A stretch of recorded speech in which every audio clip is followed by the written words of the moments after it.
Numbers. And the Lord spoke unto Moses in the wilderness of Sinai, in the tabernacle of the congregation, on the first day of the second month, in the second year after they had come out of the land of Egypt, saying, Take the sum of all the congregation of the children of Israel, after their families, by the house of their fathers, with the number of their names, every male by their polls, from 20 years old and upward, all that are able to go forth to war in Israel. You and Aaron shall number them by their armies. And with them there shall be a man of every tribe, each one the head of the house of his fathers. And these are the names of the men who were to stand with them, the appointed leaders of each tribe, chosen not by chance, but by divine assignment. So Moses and Aaron took these men, which were expressed by name, and they gathered all the congregation together on the first day of the second month. They declared their pedigrees after their families, by the house of their fathers, according to the number of the names, from 20 years old and upward, by their polls, as the Lord commanded Moses. So he numbered them in the wilderness of Sinai. And the sons of Reuben, Israel's firstborn, were counted by their generations, by their families, by the house of their fathers, according to the number of the names, by their polls, every male from 20 years old and upward, all that were able to go forth to war, and the number of them was 46,500. And next came the tribe of Simeon, counted by their generations, by families, and by name, every man from 20 years and upward, able to go to war, and they were 59,300. So the count continued, each tribe standing under their banner, their names lifted, their numbers remembered, their strength measured not only in swords, but in the promise they carried. Judah's men were 74,600. Issachar's were 54,400. Zebulun stood at 57,400. Ephraim of the sons of Joseph numbered 40,500. Manasseh, his brother, 32,200. Benjamin counted 35,400. Dan had 62,700. Asher followed with 41,500. Naphtali completed the tally with 53,400. All those who were numbered of the children of Israel by the house of their fathers, from 20 years old and upward, all who were able to go forth to war in Israel, even all they that were numbered were 603,550. But the Levites, according to the tribe of their fathers, were not numbered among them. For the Lord had spoken unto Moses, saying, Only you shall not number the tribe of Levi, neither take the sum of them among the children of Israel, but appoint the Levites over the tabernacle of testimony, and over all the vessels thereof, and over all things that belong to it. They shall bear the tabernacle, and all the vessels thereof, and they shall minister unto it, and shall encamp round about the tabernacle. And when the tabernacle sets forward, the Levites shall take it down. And when the tabernacle is to be pitched, the Levites shall set it up, and the stranger that comes near shall be put to death. And the children of Israel shall pitch their tents, every man by his own camp, and every man by his own standard, throughout their hosts. But the Levites shall pitch round about the tabernacle of testimony, that there be no wrath upon the congregation of the children of Israel. And the Levites shall keep the charge of the tabernacle of testimony. And the children of Israel did according to all that the Lord commanded Moses, so did they. Each name counted, each tribe honored, each camp arranged not by accident, but by order from above. For this was the beginning of a nation's journey through promise and wilderness, led by the voice of God. And the Lord spoke unto Moses and unto Aaron, his voice shaping the camp with perfect order. Every man of the children of Israel shall pitch by his own standard, with the ensign of their father's house. They shall encamp far off, round about the tabernacle of the congregation. On the east, toward the rising of the sun, those of Judah were to set their camp. Led by Nahshon, the son of Amminadab, they moved not just with might, but with the honor of being first. Their army, 74,600 strong, stood beneath the banner of praise. Beside Judah, the tribe of Issachar encamped. Nethaneel, the son of Zuar, stood at the head of his people, 54,400 of them, ready to follow the Lord's lead. And with them Zebulun pitched his tent. Their leader, Eliab the son of Helon, led 57,400 men. These three together were the vanguard of Israel's movement. And when the time came to journey forward, they would rise first. In all they numbered 186,400, marching in unity before the Lord. On the south side of the tabernacle, Reuben was to encamp, his standard lifting the name of Israel's firstborn. Elizur, the son of Shedeur, led the people, 46,500 strong. Simeon stood with them, under the command of Shelumiel, the son of Zurishaddai, with 59,300 men. And with them the tribe of Gad made their camp. Eliasaph, the son of Duel, led 45,650. Together, these stood as the second line of movement, to set forward after Judah's host. Their total, 151,450, each man known, each life remembered. And the tabernacle of the congregation, carried by the Levites, was to journey in the midst of the camp. As they set forward, it would move between the two groups, not behind, not ahead, but at the heart of the people, guarded by God and surrounded by His order. To the west, Ephraim encamped under the banner of Joseph's blessing.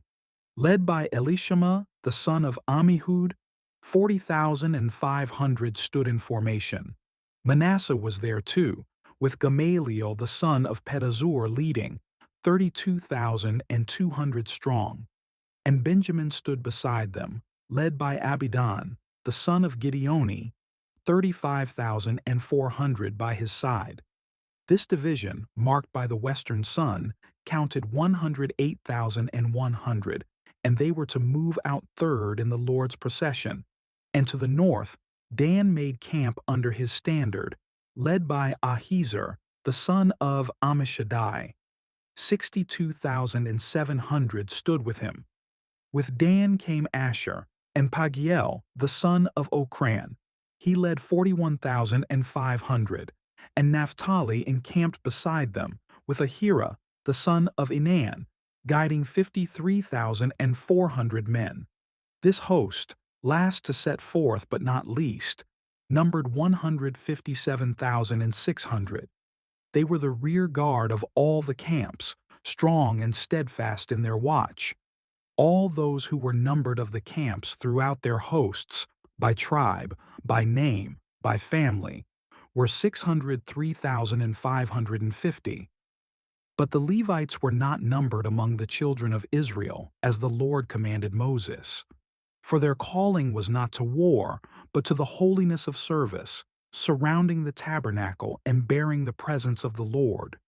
Thus the children of Israel did according to all that the Lord commanded Moses.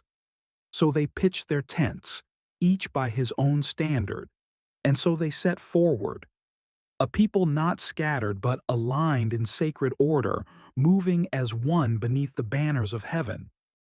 These also are the generations of Aaron and Moses, in the day that the Lord spoke with Moses in Mount Sinai.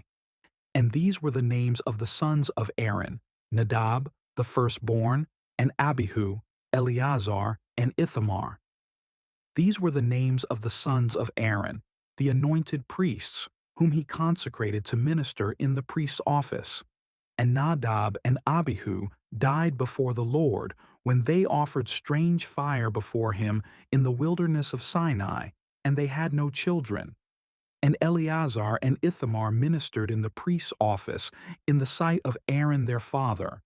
And the Lord spoke unto Moses, saying, Bring the tribe of Levi near, and present them before Aaron the priest, that they may minister unto him. And they shall keep his charge, and the charge of the whole congregation before the tabernacle of the congregation, to do the service of the tabernacle. And they shall keep all the instruments of the tabernacle of the congregation, and the charge of the children of Israel, to do the service of the tabernacle. And you shall give the Levites unto Aaron and to his sons.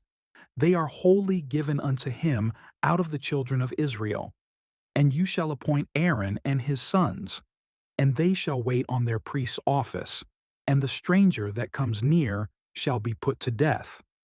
And the Lord spoke unto Moses, saying, Behold, I have taken the Levites from among the children of Israel, instead of all the firstborn that opens the matrix among the children of Israel. Therefore the Levites shall be mine, because all the firstborn are mine.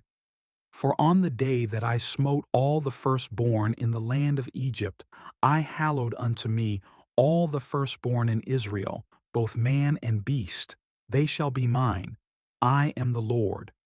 And the Lord spoke unto Moses in the wilderness of Sinai, saying, Number the children of Levi after the house of their fathers, by their families. Every male from a month old and upward you shall number. And Moses numbered them according to the word of the Lord as he was commanded. And these were the sons of Levi by their names, Gershon, and Kohath, and Merari. And these are the names of the sons of Gershon by their families, Libni, and Shimei. And the sons of Kohath by their families, Amram, and Izihar, Hebron, and Uzziel. And the sons of Merari by their families, Mahli and Mushi. These are the families of the Levites according to the house of their fathers. Of Gershon was the family of the Libnites, and the family of the Shemites. These are the families of the Gershonites. And those that were numbered of them, according to the number of all the males, from a month old and upward, even those that were numbered of them were 7,500. The families of the Gershonites shall pitch behind the tabernacle westward, and the chief of the house of the father of the Gershonites shall be Eliasaph the son of Lael. And the charge of the sons of Gershon in the tabernacle of the congregation shall be the tabernacle, and the tent, the covering thereof, and the hanging for the door of the tabernacle of the congregation, and the hangings of the court, and the curtain for the door of the court, which is by the tabernacle and by the altar round about, and the cords of it for all the service thereof. And of Kohath was the family of the Amramites, and the family of the Iziharites, and the family of the Hebronites, and the family of the Uzzielites. These are the families of the Kohathites. In the number of all the males, from a month old and upward, 8,600, keeping the charge of the sanctuary. The families of the sons of Kohath shall pitch on the side of the tabernacle southward, and the chief of the house of the father of the families of the Kohathites shall be Elizaphan the son of Uzziel. And their charge shall be the ark, and the table, and the candlestick, and the altars, and the vessels of the sanctuary wherewith they minister, and the hanging, and all the service thereof. And Eleazar the son of Aaron, the priest, shall be chief over the chief of the Levites, and have the oversight of them that keep the charge of the sanctuary. Of Merari was the family of the Mahalites, and the family of the Mushites. These are the families of Merari. And those that were numbered of them according to the number of all the males, from a month old and upward, were 6,200. And the chief of the house of the father of the families of Merari was Zuriel the son of Abihail. These shall pitch on the side of the tabernacle northward. And under the custody and charge of the sons of Merari shall be the boards of the tabernacle, and the bars thereof, and the pillars thereof, and the sockets thereof, and all the vessels thereof, and all that serves thereto, and the pillars of the court round about, and their sockets, and their pins, and their cords. But those that encamp before the tabernacle toward the east, even before the tabernacle of the congregation eastward, shall be Moses, and Aaron and his sons, keeping the charge of the sanctuary for the charge of the children of Israel, and the stranger that comes near shall be put to death. All that were numbered of the Levites, which Moses and Aaron numbered at the commandment of the Lord, throughout their families, all the males from a month old and upward were 20,002. And the Lord said unto Moses, Number all the firstborn of the males of the children of Israel, from a month old and upward, and take the number of their names. And you shall take the Levites for me, I am the Lord, instead of all the firstborn among the children of Israel, and the cattle of the Levites instead of all the firstlings among the cattle of the children of Israel. And Moses numbered, as the Lord commanded him, all the firstborn among the children of Israel, and all the firstborn males by the number of names, from a month old and upward, of those that were numbered of them, were 20,273. And the Lord spoke unto Moses, saying, Take the Levites instead of all the firstborn among the children of Israel, and the cattle of the Levites instead of their cattle, and the Levites shall be mine. I am the Lord. And for those that are to be redeemed of the 273 of the firstborn of the children of Israel, which are more than the Levites, you shall even take 5 shekels apiece by the poll. After the shekel of the sanctuary shall you take them. The shekel is 20 gerahs. And you shall give the money, wherewith the odd number of them is to be redeemed, unto Aaron and to his sons. And Moses took the redemption money of them that were over and above them that were redeemed by the Levites. Of the firstborn of the children of Israel, he took the money, 1,365 shekels, after the shekel of the sanctuary. And Moses gave the money of them that were redeemed unto Aaron and to his sons, according to the word of the Lord, as the Lord commanded Moses. And the Lord spoke unto Moses and unto Aaron, saying, Take the sum of the sons of Kohath from among the sons of Levi, after their families, by the house of their fathers, from 30 years old and upward even until 50 years old, all that enter into the host, to do the work in the tabernacle of the congregation. This shall be the service of the sons of Kohath in the tabernacle of the congregation, about the most holy things.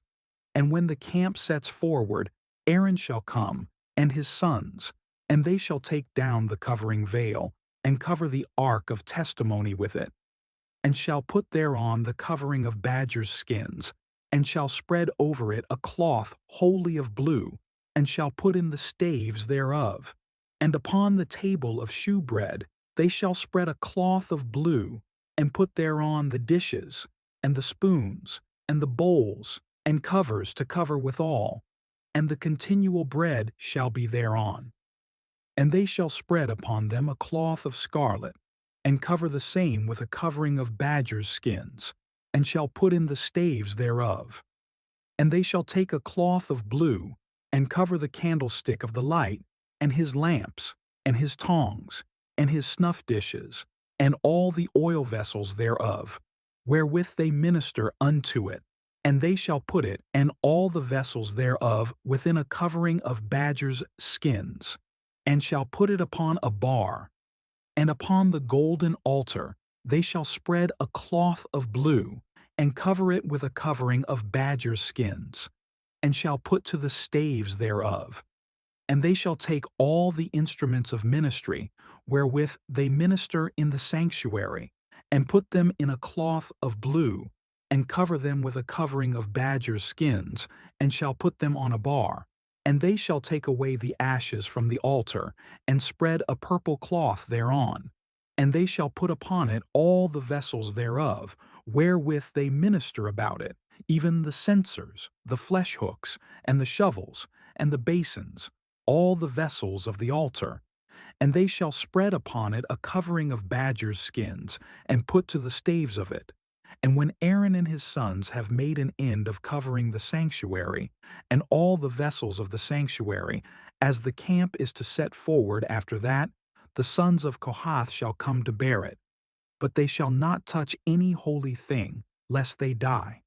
These things are the burden of the sons of Kohath in the tabernacle of the congregation.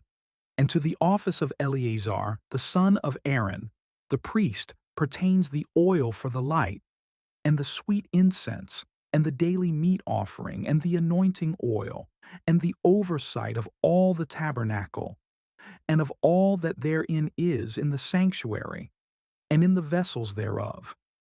And the Lord spoke unto Moses, and unto Aaron, saying, Cut not off the tribe of the families of the Kohathites from among the Levites, but do this unto them, that they may live, and not die, when they approach unto the most holy things.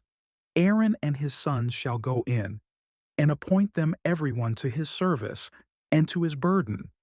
But they shall not go in to see when the holy things are covered, lest they die. And the Lord spoke unto Moses, saying, Take also the sum of the sons of Gershon, throughout the houses of their fathers, by their families, from 30 years old and upward until 50 years old, shalt thou number them, all that enter in to perform the service, to do the work in the tabernacle of the congregation. And this is the service of the families of the Gershonites, to serve and to bear burdens. And they shall bear the curtains of the tabernacle, and the tabernacle of the congregation, his covering, and the covering of the badger's skins that is above upon it, and the hanging for the door of the tabernacle of the congregation, and the hangings of the court, and the hanging for the door of the gate of the court, which is by the tabernacle and by the altar round about, and their cords, and all the instruments of their service, and all that is made for them, so shall they serve. At the appointment of Aaron and his sons shall be all the service of the sons of the Gershonites, in all their burdens and in all their service. And you shall appoint unto them in charge all their burdens. This is the service of the families of the sons of Gershon in the tabernacle of the congregation. And their charge shall be under the hand of Ithamar the son of Aaron the priest.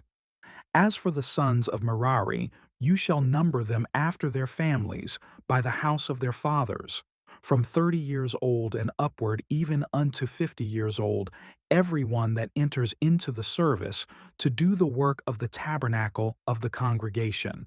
And this is the charge of their burden, according to all their service in the tabernacle of the congregation.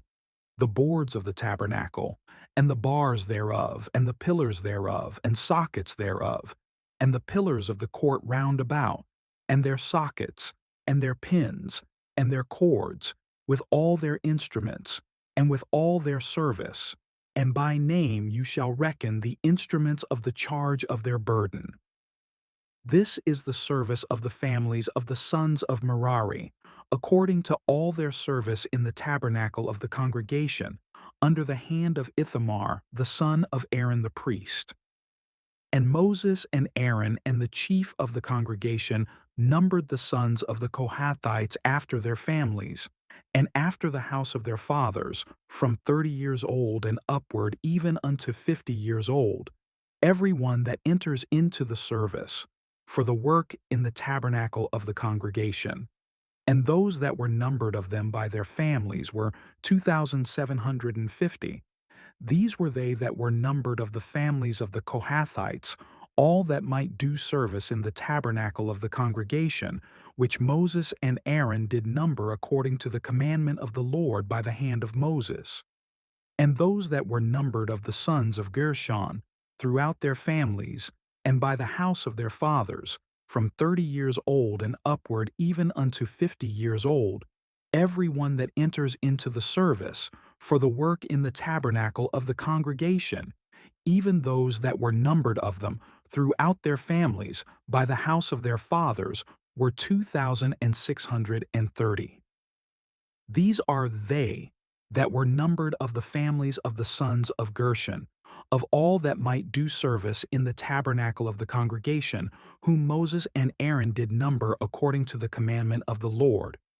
And those that were numbered of the families of the sons of Merari, throughout their families, by the house of their fathers, from 30 years old and upward even unto 50 years old, every one that enters into the service, for the work in the tabernacle of the congregation.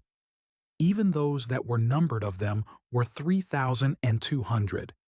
These be those that were numbered of the families of the sons of Merari, whom Moses and Aaron numbered according to the word of the Lord by the hand of Moses.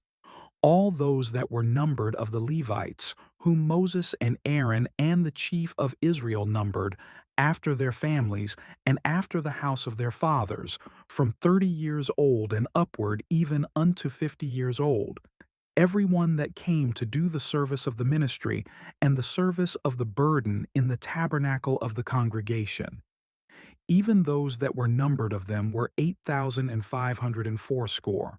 According to the commandment of the Lord, they were numbered by the hand of Moses, every one according to his service, and according to his burden. Thus were they numbered of him, as the Lord commanded Moses. And the Lord spoke unto Moses, his voice echoing with clarity in the camp, commanding him, Command the children of Israel that they put out of the camp every leper, and every one that has an issue, and whoever is defiled by the dead. Both male and female shall you put out. Outside the camp shall you send them, that they defile not their camps, in the midst whereof I dwell. And the children of Israel did so, and put them out without the camp. As the Lord spoke unto Moses, so did the children of Israel.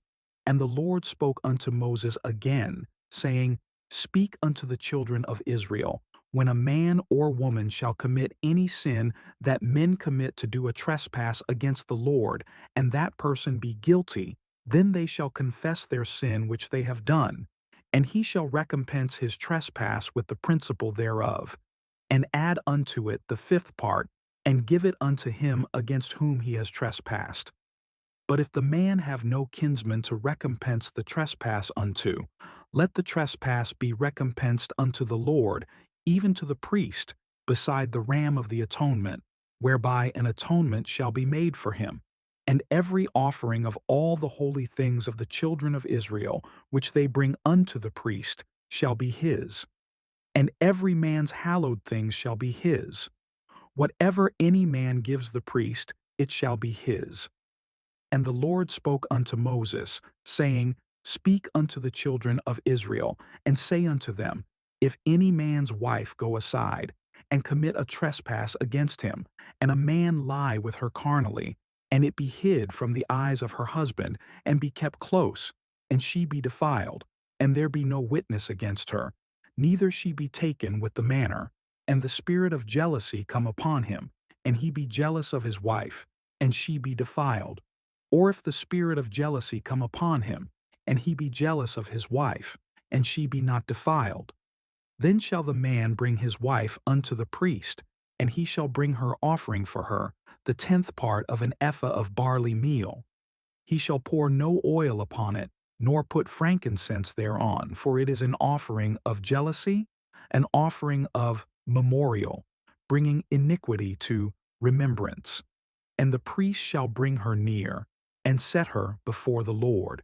And the priest shall take holy water in an earthen vessel, and of the dust that is in the floor of the tabernacle the priest shall take, and put it into the water. And the priest shall set the woman before the Lord, and uncover the woman's head, and put the offering of memorial in her hands, which is the jealousy offering. And the priest shall have in his hand the bitter water that causes the curse. And the priest shall charge her by an oath, and say unto the woman, If no man has lain with you, and if you have not gone aside to uncleanness with another instead of your husband, be you free from this bitter water that causes the curse. But if you have gone aside to another instead of your husband, and if you are defiled, and some man has lain with you beside your husband, then the priest shall charge the woman with an oath of cursing, and the priest shall say unto the woman, The Lord make you a curse and an oath among your people, when the Lord does make your thigh to rot, and your belly to swell, and this water that causes the curse shall go into your bowels, to make your belly swell, and your thigh to rot. And the woman shall say, Amen, Amen. And the priest shall write these curses in a book, and he shall blot them out with the bitter water. And he shall cause the woman to drink the bitter water that causes the curse. And the water that causes the curse shall enter into her and become bitter. Then the priest shall take the jealousy offering out of the woman's hand, and shall wave the offering before the Lord, and offer it upon the altar. And the priest shall take a handful of the offering, even the memorial thereof, and burn it upon the altar, and afterward shall cause the woman to drink the water. And when he has made her to drink the water, then it shall come to pass, that if she be defiled, and have done trespass against her husband, that the water that causes the curse shall enter into her, and become bitter, and her belly shall swell, and her thigh shall rot. And the woman shall be a curse among her people. And if the woman be not defiled, but be clean, then she shall be free, and shall conceive seed. This is the law of jealousies. When a wife goes aside to another instead of her husband, and is defiled, or when the spirit of jealousy comes upon a man, and he is jealous over his wife, and shall set the woman before the Lord, and the priest shall execute upon her all this law, then shall the man be guiltless from iniquity, and this woman shall bear her iniquity. And the Lord spoke unto Moses, his voice steady with purpose, saying, Speak unto the children of Israel, and say unto them, When either man or woman shall separate themselves to vow a vow of a Nazarite, to separate themselves unto the Lord, they shall separate themselves from wine and strong drink, and shall drink no vinegar of wine or vinegar of strong drink, neither shall they drink any liquor of grapes, nor eat moist grapes, or dried. All the days of their separation shall they eat nothing that is made of the vine tree, from the kernels even to the husk. All the days of the vow of their separation there shall no razor come upon their head, until the days be fulfilled, in which they separate themselves unto the Lord. They shall be holy, and shall let the locks of the hair of their head grow. All the days that they separate themselves unto the Lord, they shall come at no dead body. They shall not make themselves unclean for their father, or for their mother, for their brother, or for their sister, when they die, because the consecration of their God is upon their head. All the days of their separation they are holy unto the Lord. And if any man die very suddenly by them, and they have defiled the head of their consecration, then they shall shave their head in the day of their cleansing. On the 7th day shall they shave it, and on the 8th day they shall bring 2 turtle doves, or 2 young pigeons, to the priest, to the door of the tabernacle of the congregation. And the priest shall offer the one for a sin offering, and the other for a burnt offering, and make an atonement for them, because they sinned by the dead. And they shall hallow their head that same day. And they shall consecrate unto the Lord the days of their separation, and shall bring a lamb of the first year for a trespass offering. But the former days shall be lost, because their separation was defiled. And this is the law of the Nazarite, when the days of their separation are fulfilled.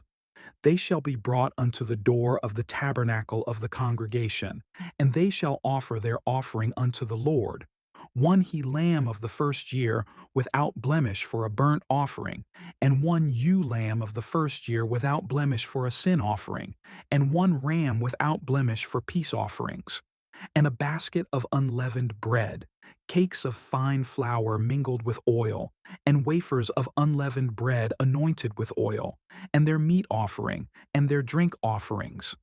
And the priest shall bring them before the Lord, and shall offer their sin offering, and their burnt offering. And he shall offer the ram for a sacrifice of peace offerings unto the Lord, with the basket of unleavened bread. The priest shall offer also their meat offering, and their drink offering. And the Nazarite shall shave the head of their separation at the door of the tabernacle of the congregation, and shall take the hair of the head of their separation, and put it in the fire which is under the sacrifice of the peace offerings. And the priest shall take the sodden shoulder of the ram, and one unleavened cake out of the basket, and one unleavened wafer, and shall put them upon the hands of the Nazarite, after the hair of their separation is shaven. And the priest shall wave them for a wave offering before the Lord. This is holy for the priest, with the wave breast and heave shoulder, and after that the Nazarite may drink wine. This is the law of the Nazarite who has vowed, and of their offering unto the Lord for their separation, beside that their hand shall get. According to the vow which they vowed, so they must do after the law of their separation. And the Lord spoke unto Moses, saying, Speak unto Aaron and unto his sons, saying, On this wise you shall bless the children of Israel, saying unto them, The Lord bless you, and keep you. The Lord make his face shine upon you, and be gracious unto you. The Lord lift up his countenance upon you, and give you peace. And they shall put my name upon the children of Israel, and I will bless them. And it came to pass on the day that Moses had fully set up the tabernacle, and had anointed it, and sanctified it, with all the instruments thereof, both the altar and all the vessels, and had anointed them, and sanctified them, that the princes of Israel, heads of the house of their fathers, who were the leaders over the tribes, and were over them that were numbered, offered their gifts before the Lord. And the Lord spoke unto Moses, saying, Take it of them, that they may be to do the service of the tabernacle of the congregation, and you shall give them unto the Levites, to every man according to his service. So Moses took the wagons and the oxen, and gave them unto the Levites. 2 wagons and 4 oxen he gave unto the sons of Gershon, according to their service. And 4 wagons and 8 oxen he gave unto the sons of Merari, according unto their service, under the hand of Ithamar the son of Aaron the priest. But unto the sons of Kohath he gave none, because the service of the sanctuary belonging unto them was that they should bear upon their shoulders. And the princes offered for the dedication of the altar in the day that it was anointed. Even the princes offered their offering before the altar. And the Lord said unto Moses, They shall offer their offering each prince on his day for the dedicating of the altar. And so it began. On the first day, a prince approached with his gift, and it was received by Moses. And the next day, another came, each from his tribe, each with a heart willing to give, each gift laid before the Lord in order and reverence. And it was not just silver and gold that was brought, but offerings of flour, of incense, of burnt offerings, peace offerings, and sin offerings, each item dedicated with intention, each gift weighed with meaning. The repetition of their gifts was not vain, but a harmony of devotion, each tribe echoing the other in obedience and praise. 12 days passed, and 12 princes came. Each one brought a silver charger, a silver bowl, a golden spoon.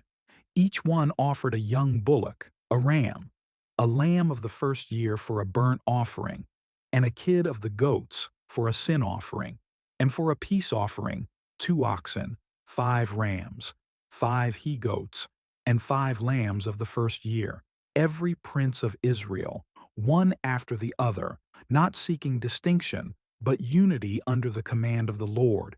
And when the last had given, Moses saw before him a collection of worship. The sum of it all, 12 silver chargers, 12 silver bowls, 12 golden spoons, and countless offerings that rose like incense before heaven. And Moses entered into the tabernacle of the congregation to speak with the Lord. And he heard the voice of one speaking unto him from off the mercy seat that was upon the ark of testimony, from between the 2 cherubim. And he spoke unto him. In the silence that followed the offering, in the sacred space prepared and honored, God spoke to man, because obedience, when carried with reverence, opens the way for divine communion. And the Lord spoke unto Moses, his voice still among the holy things, saying, Speak unto Aaron, and say unto him, When you light the lamps, the 7 lamps shall give light over against the candlestick. And Aaron did so. He lit the lamps thereof over against the candlestick, as the Lord commanded Moses. And this work of the candlestick was of beaten gold. Unto the shaft thereof, unto the flowers thereof, was it beaten work. According to the pattern which the Lord had shown Moses, so he made the candlestick. And the Lord spoke unto Moses again, his words full of purpose, saying, Take the Levites from among the children of Israel, and cleanse them. And thus shall you do unto them to cleanse them. Sprinkle water of purifying upon them, and let them shave all their flesh, and let them wash their clothes, and so make themselves clean. Then let them take a young bullock with his meat offering, even fine flour mingled with oil, and another young bullock shall you take for a sin offering. And Moses was to bring the Levites before the tabernacle of the congregation. The whole assembly of the children of Israel would gather and lay their hands upon them. And Aaron would offer the Levites before the Lord for an offering of the children of Israel, that they may execute the service of the Lord. And the Levites would lay their hands upon the heads of the bullocks. One was to be offered for a sin offering, the other for a burnt offering, to make atonement for the Levites. And afterward, the Levites would come to do the service of the tabernacle of the congregation, and they would be cleansed and set apart, for the Lord had taken them wholly from among the children of Israel, instead of all the firstborn that opened the womb. For all the firstborn of the children of Israel are mine, the Lord said, both man and beast. On the day that I struck down all the firstborn in the land of Egypt, I sanctified them unto me, and I have taken the Levites instead of all the firstborn among the children of Israel. And I have given the Levites as a gift to Aaron and to his sons from among the children of Israel, to do the service of the tabernacle of the congregation, and to make an atonement for the children of Israel, that there be no plague among them, when the children of Israel come near unto the sanctuary. And Moses, and Aaron, and all the congregation of Israel did to the Levites according to all that the Lord commanded Moses. So did they unto them. And the Levites were purified, and they washed their clothes. And Aaron offered them as an offering before the Lord, and made an atonement for them, to cleanse them. And afterward, the Levites came to do their work in the tabernacle of the congregation before Aaron and before his sons. As the Lord had commanded Moses concerning the Levites, so did they unto them. And the Lord spoke unto Moses, saying, This is it that belongs unto the Levites. From 25 years old and upward they shall go in to wait upon the service of the tabernacle of the congregation. And from the age of 50 years they shall cease waiting upon the service thereof, and shall serve no more, but shall minister with their brethren in the tabernacle of the congregation, to keep the charge, and shall do no service. Thus shall you do unto the Levites touching their charge. And so, in the stillness of obedience, the Levites were set apart, a tribe chosen not by strength, but by surrender, not by inheritance of land, but by nearness to the dwelling of God. Their service, not only a labor, but a holy trust, a flame tended, a people preserved, a covenant upheld through sacred work. And the Lord spoke unto Moses in the wilderness of Sinai, in the first month of the 2nd year after they were come out of the land of Egypt, saying, Let the children of Israel also keep the Passover at its appointed season. In the 14th day of this month at evening you shall keep it in its appointed season, according to all the rites of it, and according to all the ceremonies thereof shall you keep it. And Moses spoke unto the children of Israel that they should keep the Passover. And they kept the Passover on the 14th day of the first month at evening in the wilderness of Sinai. According to all that the Lord commanded Moses, so did the children of Israel. And there were certain men, who were defiled by the dead body of a man, so that they could not keep the Passover on that day. And they came before Moses and before Aaron on that day. And those men said unto him, We are defiled by the dead body of a man. Wherefore are we kept back, that we may not offer an offering of the Lord in his appointed season among the children of Israel? And Moses said unto them, Stand still, and I will hear what the Lord will command concerning you. And the Lord spoke unto Moses, saying, Speak unto the children of Israel, saying, If any man of you or of your posterity shall be unclean by reason of a dead body, or be on a journey afar off, yet he shall keep the Passover unto the Lord. The 14th day of the second month at evening they shall keep it, and eat it with unleavened bread and bitter herbs.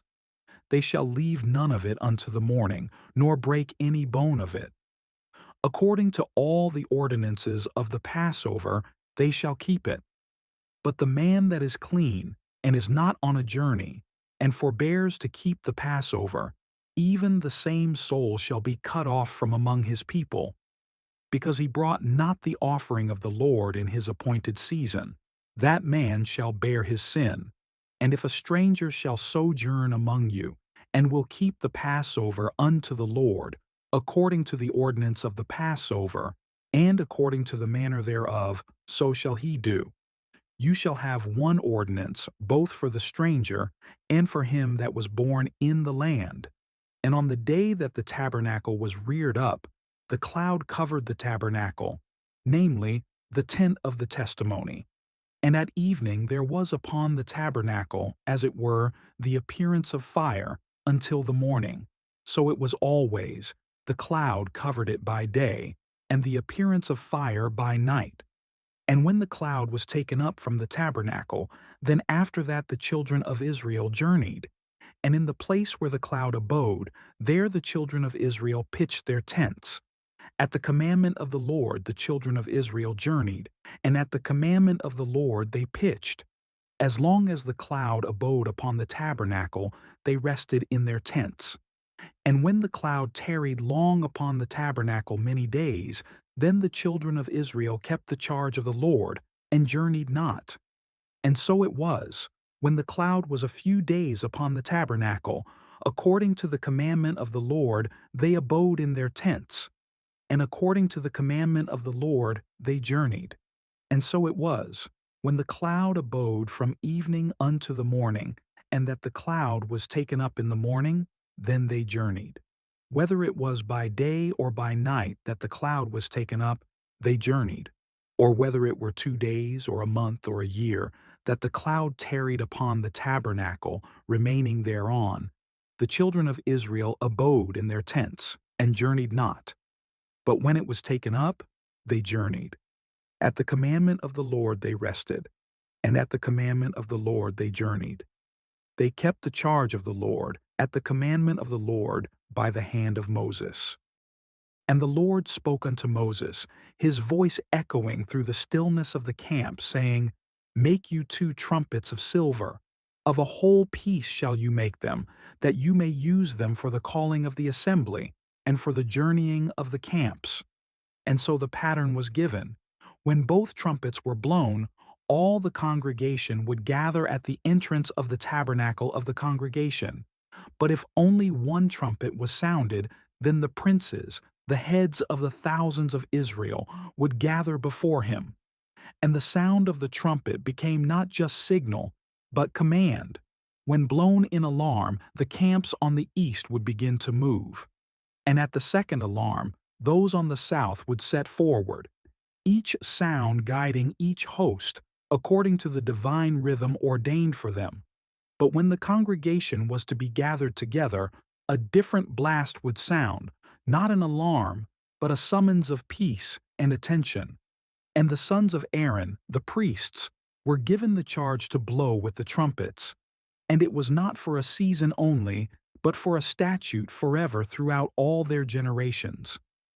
And the Lord said, When you go to war in your land against the enemy that oppresses you, then you shall blow an alarm with the trumpets, and you shall be remembered before the Lord your God, and you shall be saved from your enemies. Also in the day of your gladness, and in your solemn days, and in the beginnings of your months, you shall blow with the trumpets over your burnt offerings and over the sacrifices of your peace offerings, that they may be to you for a memorial before your God. I am the Lord your God. And it came to pass, on the 20th day of the second month, in the second year, that the cloud was taken up from off the tabernacle of the testimony. And the children of Israel set forward by their journeys out of the wilderness of Sinai, and the cloud rested in the wilderness of Paran. And the first time they moved forward at the command of the Lord by the hand of Moses, the standard of the camp of the children of Judah set out first. Their host moved with purpose, led by Nahshon the son of Amminadab, and all his people behind him. And next came the children of Issachar, then the tribe of Zebulun. And the tabernacle was taken down, and the sons of Gershon and the sons of Merari set forward, bearing the tabernacle. And the standard of the camp of Reuben moved out, followed by Simeon and Gad. Then the Kohathites set forward, bearing the sanctuary, and the others would set up the tabernacle before they arrived. And then came the camp of Ephraim, followed by Manasseh and Benjamin. And last, the camp of Dan, gathering the host as a rear guard, alongside Asher and Naphtali, each tribe under its banner, each household moving in obedience to the Lord's appointed order. Thus were the journeyings of the children of Israel according to their armies when they set forward.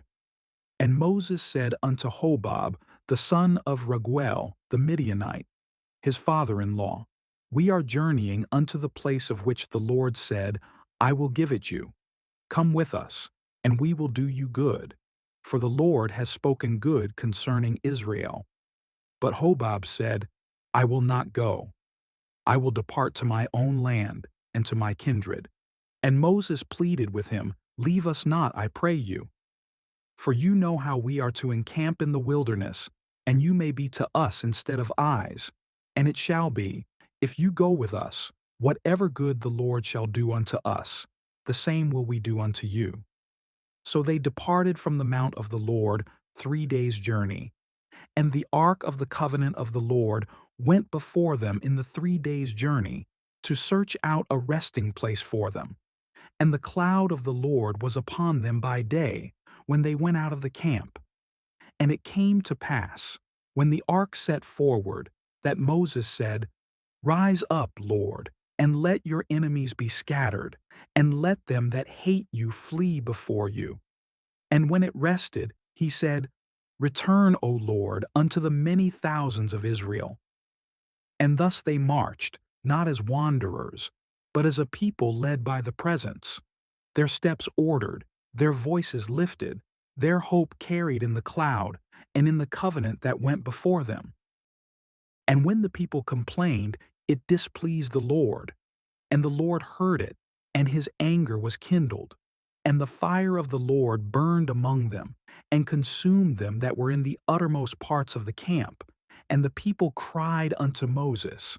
And when Moses prayed unto the Lord, the fire was quenched, and he called the name of the place Taberah, because the fire of the Lord burned among them, and the mixed multitude that was among them fell a-lusting. And the children of Israel also wept again, and said, Who shall give us flesh to eat? We remember the fish, which we did eat in Egypt freely, the cucumbers, and the melons, and the leeks, and the onions, and the garlic. But now our soul is dried away. There is nothing at all beside this manna before our eyes. And the manna was as coriander seed, and the color thereof as the color of bdellium. And the people went about and gathered it, and ground it in mills, or beat it in a mortar, and baked it in pans, and made cakes of it. And the taste of it was as the taste of fresh oil. And when the dew fell upon the camp in the night, the manna fell upon it. Then Moses heard the people weep throughout their families, every man in the door of his tent. And the anger of the Lord was kindled greatly. Moses also was displeased. And Moses said unto the Lord, Wherefore have you afflicted your servant?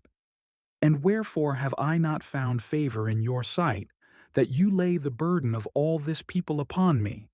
Have I conceived all this people?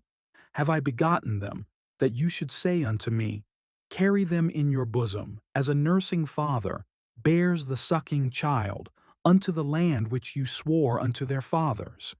From where should I have flesh to give unto all this people? For they weep unto me, saying, Give us flesh, that we may eat. I am not able to bear all this people alone, because it is too heavy for me. And if you deal thus with me, kill me, I pray you, out of hand, if I have found favor in your sight, and let me not see my wretchedness. And the Lord said unto Moses, Gather unto me 70 men of the elders of Israel, whom you know to be the elders of the people, and officers over them, and bring them unto the tabernacle of the congregation, that they may stand there with you. And I will come down and talk with you there, and I will take of the Spirit which is upon you, and will put it upon them. And they shall bear the burden of the people with you, that you bear it not yourself alone. And say thou unto the people, Sanctify yourselves against tomorrow, and you shall eat flesh, for you have wept in the ears of the Lord, saying, Who shall give us flesh to eat? For it was well with us in Egypt. Therefore the Lord will give you flesh, and you shall eat. You shall not eat 1 day, nor 2 days, nor 5 days, neither 10 days, nor 20 days, but even a whole month, until it comes out at your nostrils, and it be loathsome unto you, because you have despised the Lord which is among you, and have wept before him, saying, Why came we forth out of Egypt? And Moses said, The people, among whom I am, are 600,000 footmen, and you have said, I will give them flesh, that they may eat a whole month. Shall the flocks and the herds be slain for them to suffice them? Or shall all the fish of the sea be gathered together for them, to suffice them? And the Lord said unto Moses, Is the Lord's hand waxed short? You shall see now whether my word shall come to pass unto you or not. And Moses went out, and told the people the words of the Lord, and gathered the 70 men of the elders of the people, and set them round about the tabernacle. And the Lord came down in a cloud, and spoke unto him, and took of the Spirit that was upon him, and gave it unto the 70 elders. And it came to pass, that when the Spirit rested upon them, they prophesied, and did not cease. But there remained 2 of the men in the camp. The name of the one was Eldad, and the name of the other Medad. And the Spirit rested upon them. And they were of them that were written, but went not out unto the tabernacle, and they prophesied in the camp. And there ran a young man, and told Moses, and said, Eldad and Medad do prophesy in the camp. And Joshua the son of Nun, the servant of Moses, one of his young men, answered, and said, My lord Moses, forbid them. And Moses said unto him, Enviest you for my sake? Would God that all the Lord's people were prophets, and that the Lord would put his Spirit upon them. And Moses got him into the camp, he and the elders of Israel. And there went forth a wind from the Lord, and brought quails from the sea, and let them fall by the camp, as it were a day's journey on this side, and as it were a day's journey on the other side, round about the camp, and as it were 2 cubits high upon the face of the earth. And the people stood up all that day, and all that night, and all the next day, and they gathered the quails.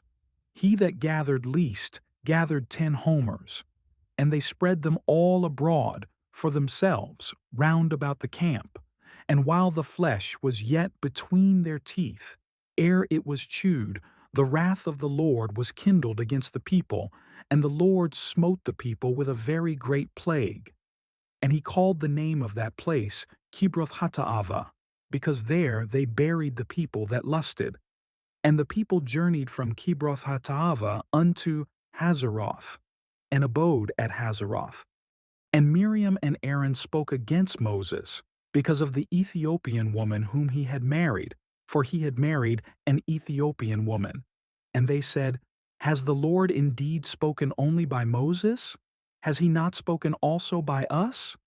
And the Lord heard it. Now the man Moses was very meek, above all the men which were upon the face of the earth. And the Lord spoke suddenly unto Moses, and unto Aaron, and unto Miriam, saying, Come out, you three, unto the tabernacle of the congregation. And they three came out, and the Lord came down in the pillar of the cloud, and stood in the door of the tabernacle, and called Aaron and Miriam. And they both came forth.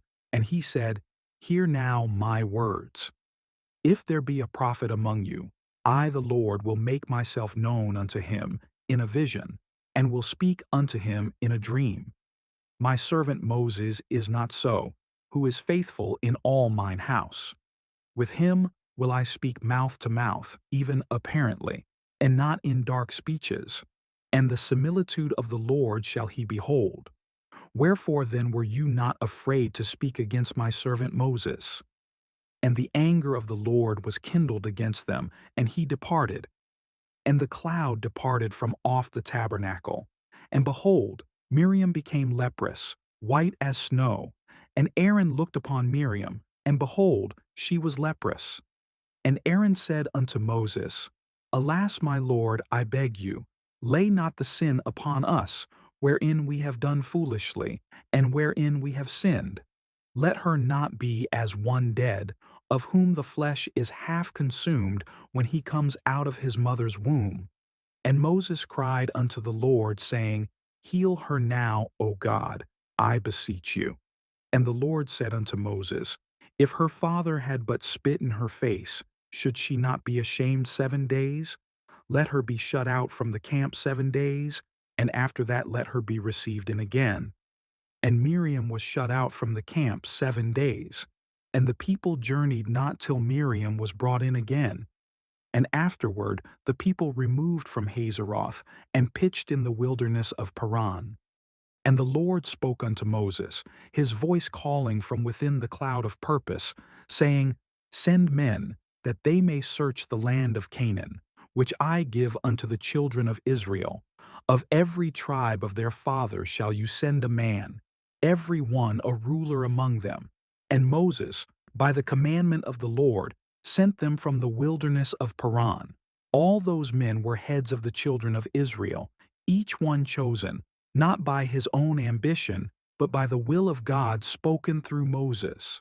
And Moses sent them to spy out the land of Canaan, and said unto them, Get you up this way southward, and go up into the mountain, and see the land, what it is, and the people that dwell therein, whether they be strong or weak, few or many, and what the land is that they dwell in, whether it be good or bad, and what cities they be that they dwell in, whether in tents or in strongholds, and what the land is, whether it be fat or lean, whether there be wood therein or not.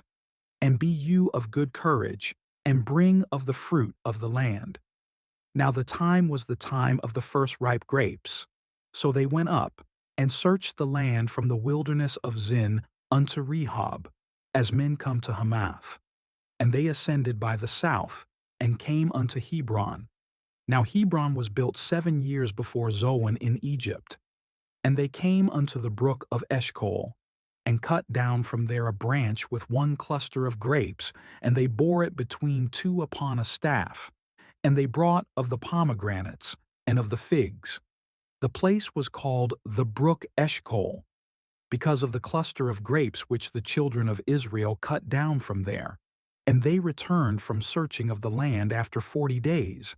And they went and came to Moses, and to Aaron, and to all the congregation of the children of Israel, unto the wilderness of Paran, to Kadesh. And they brought back word unto them, and unto all the congregation, and showed them the fruit of the land.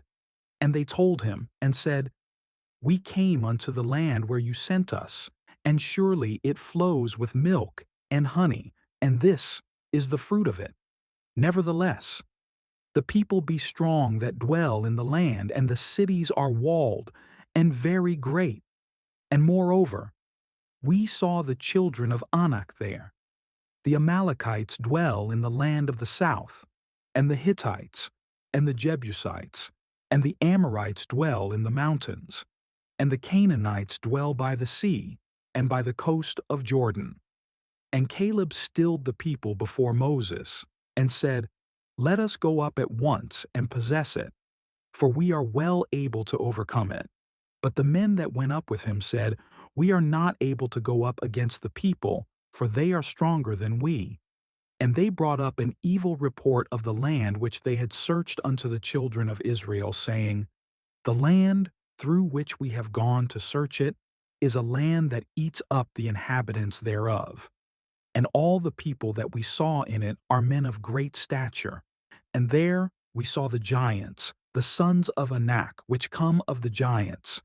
And we were in our own sight as grasshoppers, and so we were in their sight. And thus, in the shadow of their fear, the promise of God stood unshaken, but the hearts of men trembled. For though the fruit was sweet and the land rich, their vision was darkened not by giants, but by unbelief. And all the congregation lifted up their voice and cried, and the people wept that night. And all the children of Israel murmured against Moses and against Aaron. And the whole congregation said unto them, Would God that we had died in the land of Egypt, or would God we had died in this wilderness? And why has the Lord brought us unto this land, to fall by the sword, that our wives and our children should be a prey? Were it not better for us to return into Egypt? And they said one to another, Let us make a captain, and let us return into Egypt. Then Moses and Aaron fell on their faces before all the assembly of the congregation of the children of Israel. And Joshua the son of Nun, and Caleb the son of Jephunneh, which were of them that searched the land, rent their clothes. And they spoke unto all the company of the children of Israel, saying, The land which we passed through to search it is an exceeding good land. If the Lord delight in us, then he will bring us into this land, and give it us, a land which flows with milk and honey. Only rebel not against the Lord, neither fear the people of the land, for they are bread for us. Their defense is departed from them, and the Lord is with us. Fear them not. But all the congregation said to stone them with stones. And the glory of the Lord appeared in the tabernacle of the congregation before all the children of Israel. And the Lord said unto Moses, How long will this people provoke me?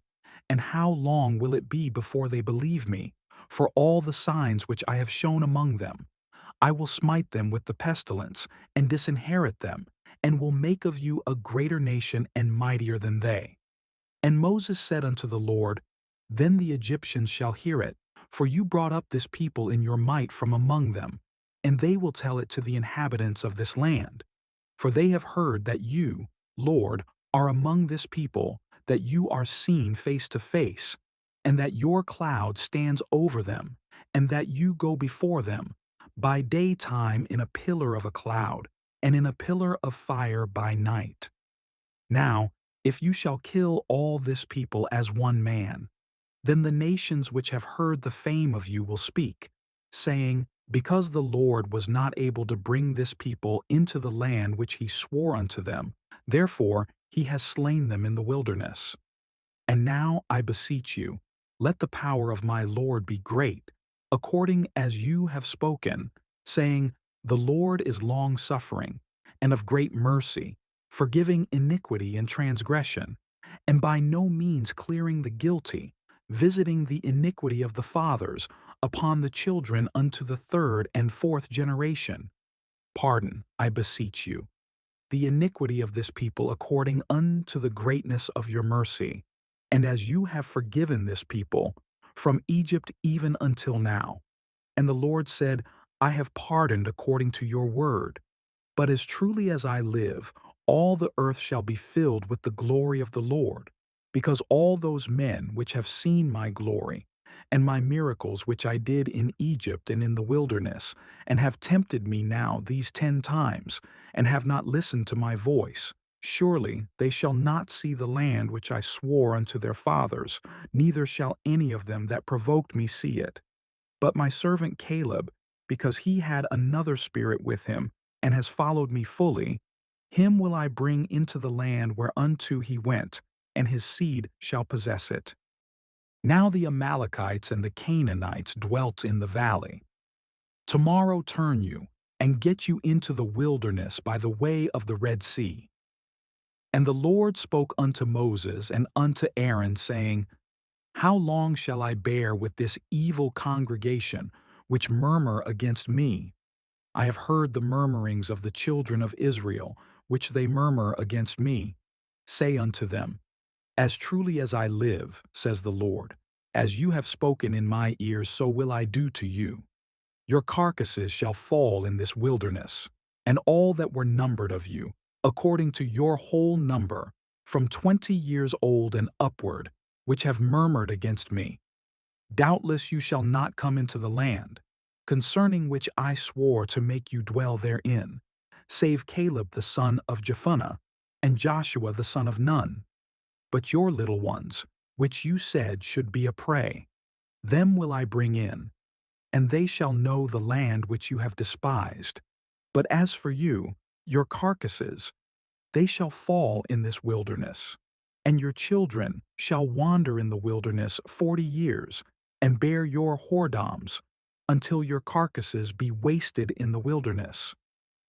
After the number of the days in which you search the land, even 40 days, each day for a year, shall you bear your iniquities, even 40 years, and you shall know my breach of promise.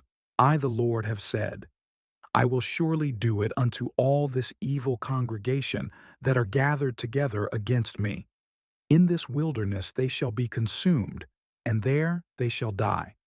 And the men, which Moses sent to search the land, who returned and made all the congregation to murmur against him by bringing up a slander upon the land, even those men that did bring up the evil report upon the land, died by the plague before the Lord.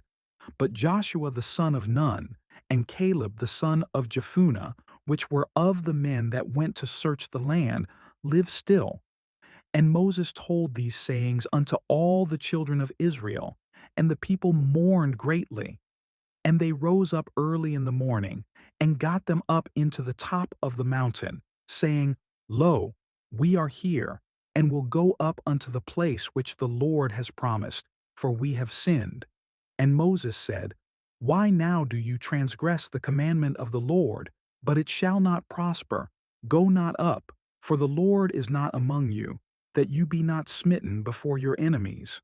For the Amalekites and the Canaanites are there before you, and you shall fall by the sword. Because you are turned away from the Lord, therefore the Lord will not be with you. But they presumed to go up unto the hilltop. Nevertheless, the ark of the covenant of the Lord and Moses departed not out of the camp. Then the Amalekites came down, and the Canaanites which dwelt in that hill, and smote them, and discomfited them, even unto Hormah. And the Lord spoke unto Moses, his voice still patient, still holy, saying, Speak unto the children of Israel, and say unto them, When you are come into the land of your habitations, which I give unto you, and you will offer a sacrifice made by fire unto the Lord, a burnt offering, or a sacrifice in performing a vow, or in a free will offering, or in your solemn feasts, to make a sweet savor unto the Lord, of the herd, or of the flock. Then shall he that offers his offering unto the Lord bring also a meat offering of a 10th deal of flour mingled with the 4th part of an hin of oil, and the 4th part of an hin of wine for a drink offering shall you prepare with the burnt offering or sacrifice for 1 lamb. And if it be for a ram, then you shall prepare for a meat offering 2 tenth deals of flour mingled with the 3rd part of an hin of oil. And for a drink offering you shall offer the 3rd part of an hin of wine, for a sweet savor unto the Lord. And when you prepare a bullock for a burnt offering, or for a sacrifice in performing a vow, or peace offerings unto the Lord, then shall he bring with a bullock a meat offering of 3/10 deals of flour mingled with half an hin of oil. And you shall bring for a drink offering half an hin of wine, for an offering made by fire, of a sweet savor unto the Lord. Thus shall it be done for one bullock, or for one ram, or for a lamb, or a kid. According to the number that you shall prepare, so shall you do to everyone according to their number. All that are born of the country shall do these things after this manner, in offering an offering made by fire, of a sweet savor unto the Lord. And if a stranger sojourn with you, or whosoever be among you in your generations, and will offer an offering made by fire, of a sweet savor unto the Lord, as you do, so shall he do. One ordinance shall be both for you of the congregation, and also for the stranger that sojourns with you, an ordinance forever in your generations. As you are, so shall the stranger be before the Lord. One law and one manner shall be for you and for the stranger that sojourns with you. And the Lord spoke unto Moses, saying, Speak unto the children of Israel, and say unto them, When you come into the land where I bring you, then it shall be, that when you eat of the bread of the land, you shall offer up a heave offering unto the Lord. You shall offer up a cake of the first of your dough for a heave offering. As you do the heave offering of the threshing floor, so shall you heave it. Of the first of your dough you shall give unto the Lord a heave offering in your generations. And if you have erred and not observed all these commandments which the Lord has spoken unto Moses, even all that the Lord has commanded you by the hand of Moses, from the day that the Lord commanded Moses, and onward throughout your generations, then it shall be, if aught be committed by ignorance without the knowledge of the congregation, that all the congregation shall offer one young bullock for a burnt offering, for a sweet savor unto the Lord, with his meat offering, and his drink offering, according to the manner, and one kid of the goats, for a sin offering. And the priest shall make an atonement for all the congregation of the children of Israel, and it shall be forgiven them. For it is ignorance. And they shall bring their offering, a sacrifice made by fire unto the Lord, and their sin offering before the Lord for their ignorance. And it shall be forgiven all the congregation of the children of Israel, and the stranger that sojourns among them, seeing all the people were in ignorance. And if any soul sin through ignorance, then he shall bring a she-goat of the first year for a sin offering. And the priest shall make an atonement for the soul that sins ignorantly, when he sins by ignorance before the Lord, to make an atonement for him, and it shall be forgiven him. You shall have one law for him that sins through ignorance, both for him that is born among the children of Israel, and for the stranger that sojourns among them. But the soul that does aught presumptuously, whether he be born in the land or a stranger, the same reproaches the Lord. And that soul shall be cut off from among his people, because he has despised the word of the Lord, and has broken his commandment. That soul shall utterly be cut off, his iniquity shall be upon him. And while the children of Israel were in the wilderness, they found a man that gathered sticks upon the Sabbath day. And they that found him gathering sticks brought him unto Moses and Aaron, and unto all the congregation. And they put him in ward, because it was not declared what should be done to him.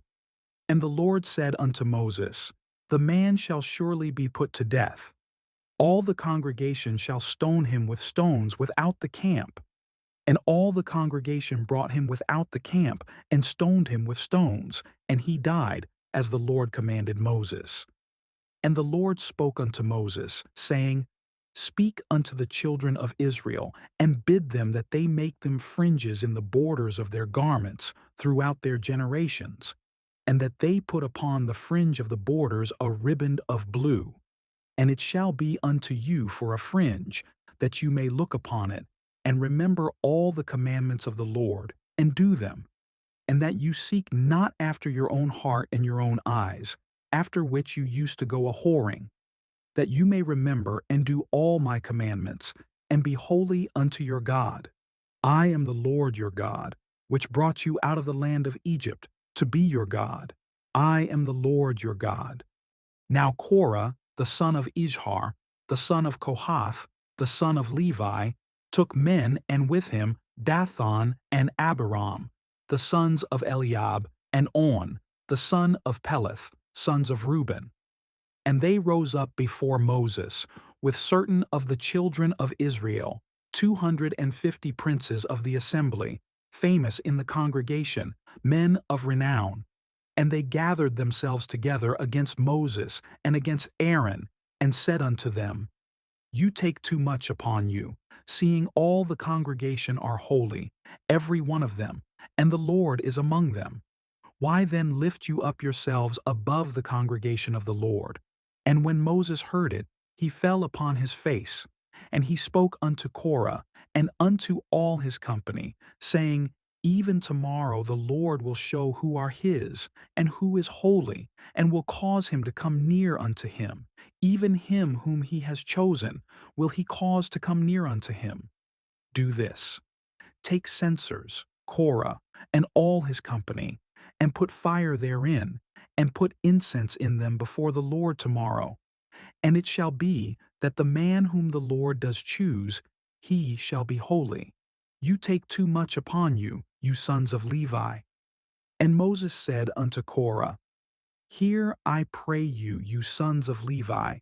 Seems it but a small thing unto you, that the God of Israel has separated you from the congregation of Israel, to bring you near to himself to do the service of the tabernacle of the Lord, and to stand before the congregation to minister unto them?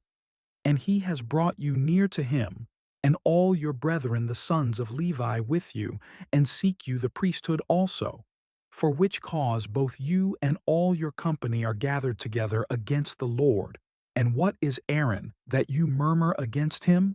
And Moses sent to call Dathan and Abiram, the sons of Eliab. But they said, We will not come up. Is it a small thing that you have brought us up out of a land that flows with milk and honey, to kill us in the wilderness, except you make yourself altogether a prince over us? Moreover, you have not brought us into a land that flows with milk and honey, or given us inheritance of fields and vineyards. Will you put out the eyes of these men? We will not come up. And Moses was very angry, and said unto the Lord, Respect not their offering. I have not taken one ass from them, neither have I hurt one of them. And Moses said unto Korah, Be you and all your company before the Lord, you and they and Aaron tomorrow, and take every man his censer, and put incense in them, and bring them before the Lord, every man his censer, 250 censers, you also and Aaron, each of you his censer. And they took every man his censer, and put fire in them, and laid incense thereon, and stood in the door of the tabernacle of the congregation with Moses and Aaron. And Korah gathered all the congregation against them unto the door of the tabernacle. And the glory of the Lord appeared unto all the congregation. And the Lord spoke unto Moses and unto Aaron, saying, Separate yourselves from among this congregation, that I may consume them in a moment. And they fell upon their faces, and said, O God, the God of the spirits of all flesh, shall one man sin, and will you be angry with all the congregation? And the Lord spoke unto Moses, saying, Speak unto the congregation, saying, Get you up from about the tabernacle of Korah, Dathan, and Abiram. And Moses rose up, and went unto Dathan and Abiram, and the elders of Israel followed him. And he spoke unto the congregation, saying, Depart, I pray you, from the tents of these wicked men, and touch nothing of theirs, lest you be consumed in all their sins.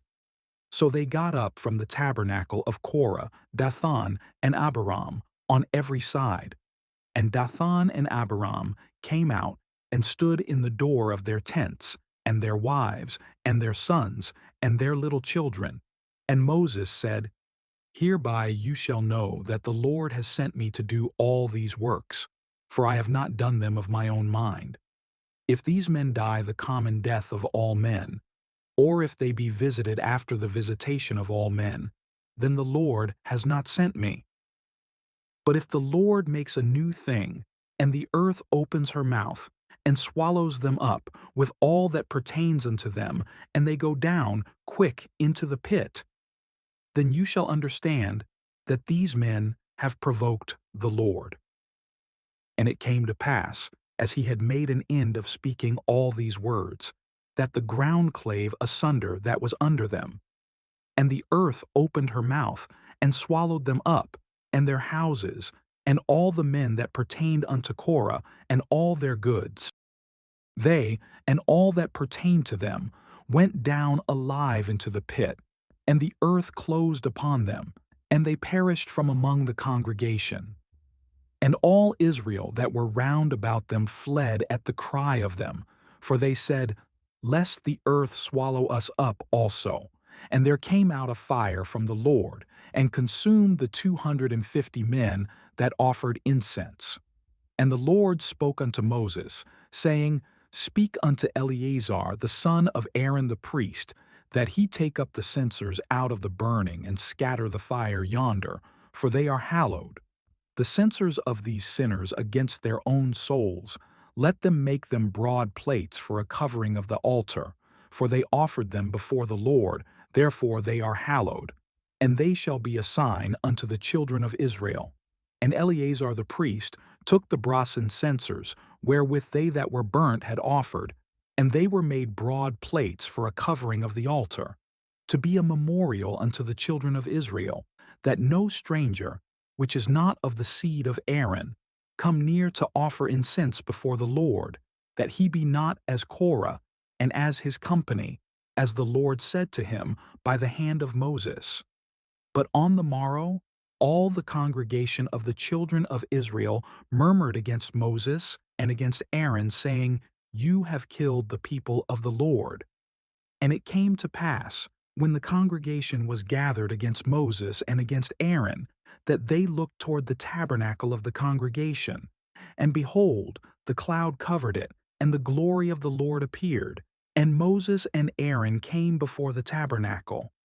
And the Lord spoke unto Moses, saying, Get you up from among this congregation, that I may consume them as in a moment. And they fell upon their faces.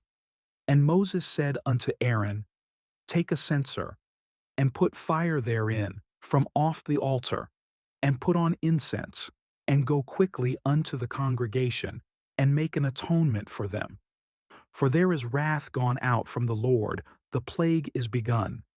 And Aaron took as Moses commanded, and ran into the midst of the congregation. And behold, the plague was begun among the people, and he put on incense, and made an atonement for the people. And he stood between the dead and the living, and the plague was stayed. Now they that died in the plague were 14,700, beside them that died about the matter of Korah. And Aaron returned unto Moses unto the door of the tabernacle of the congregation, and the plague was stayed. And the Lord spoke unto Moses, his voice still ringing after judgment and mercy, saying, Speak unto the children of Israel, and take of every one of them a rod according to the house of their fathers, of all their princes according to the house of their fathers, 12 rods. Write each man's name upon his rod. And you shall write Aaron's name upon the rod of Levi, for one rod shall be for the head of the house of their fathers. And you shall lay them up in the tabernacle of the congregation before the testimony, where I will meet with you. And it shall come to pass, that the man's rod whom I shall choose shall blossom, and I will make to cease from me the murmurings of the children of Israel, whereby they murmur against you. And Moses spoke unto the children of Israel, and every one of their princes gave him a rod apiece, for each prince one, according to their fathers' houses, even 12 rods. And the rod of Aaron was among their rods. And Moses laid up the rods before the Lord, in the tabernacle of witness. And it came to pass that on the next day Moses went into the tabernacle of witness, and behold, the rod of Aaron for the house of Levi was budded. It brought forth buds, and bloomed blossoms, and yielded almonds. And Moses brought out all the rods from before the Lord unto all the children of Israel, and they looked, and took every man his rod. And the Lord said unto Moses, Bring Aaron's rod again before the testimony, to be kept for a token against the rebels. And you shall quite take away their murmurings from me, that they die not. And Moses did so. As the Lord commanded him, so did he. And the children of Israel spoke unto Moses, saying, Behold, we die, we perish, we all perish. Whosoever comes near unto the tabernacle of the Lord shall die. Shall we be consumed with dying? And thus, through the silence of a blossoming branch, God ended the strife, not by thunder, but by fruit, and proved by life what he had chosen by word. And the Lord said unto Aaron, Thou and thy sons and thy father's house with thee shall bear the iniquity of the sanctuary, and thou and thy sons with thee shall bear the iniquity of your priesthood, and thy brethren also of the tribe of Levi, the tribe of thy father, bring thou with thee, that they may be joined unto thee and minister unto thee. But thou and thy sons with thee shall minister before the tabernacle of witness, and they shall keep thy charge, and the charge of all the tabernacle. Only they shall not come nigh the vessels of the sanctuary and the altar, that neither they nor ye also die. And they shall be joined unto thee, and keep the charge of the tabernacle of the congregation, for all the service of the tabernacle. And a stranger shall not come nigh unto you, and ye shall keep the charge of the sanctuary, and the charge of the altar, that there be no wrath any more upon the children of Israel. And I, behold, I have taken your brethren the Levites from among the children of Israel. To you they are given as a gift for the Lord, to do the service of the tabernacle of the congregation. Therefore thou and thy sons with thee shall keep your priest's office for everything of the altar, and within the veil, and ye shall serve. I have given your priest's office unto you as a service of gift. And the stranger that cometh nigh shall be put to death. And the Lord spoke unto Aaron, saying, Behold, I also have given thee the charge of mine heave offerings of all the hallowed things of the children of Israel. Unto thee have I given them by reason of the anointing, and to thy sons by an ordinance forever. This shall be thine of the most holy things reserved from the fire, every oblation of theirs, every meat offering of theirs, and every sin offering of theirs, and every trespass offering of theirs, which they shall render unto me, shall be most holy for thee and for thy sons. In the most holy place shalt thou eat it. Every male shall eat it. It shall be holy unto thee. And this is thine, the heave offering of their gift, with all the wave offerings of the children of Israel. I have given them unto thee, and to thy sons and to thy daughters with thee, by a statute forever. Every one that is clean in thy house shall eat of it. All the best of the oil, and all the best of the wine and of the wheat, the first fruits of them which they shall offer unto the Lord, them have I given thee. And whatsoever is first ripe in the land which they shall bring unto the Lord shall be thine. Every one that is clean in thine house shall eat of it. Everything devoted in Israel shall be thine. Everything that openeth the matrix in all flesh, which they bring unto the Lord, whether it be of men or beasts, shall be thine. Nevertheless, the firstborn of man shalt thou surely redeem, and the firstling of unclean beasts shalt thou redeem. And those that are to be redeemed from a month old shalt thou redeem according to thine estimation, for the money of 5 shekels, after the shekel of the sanctuary, which is 20 gerahs. But the firstling of a cow, or the firstling of a sheep, or the firstling of a goat, thou shalt not redeem. They are holy.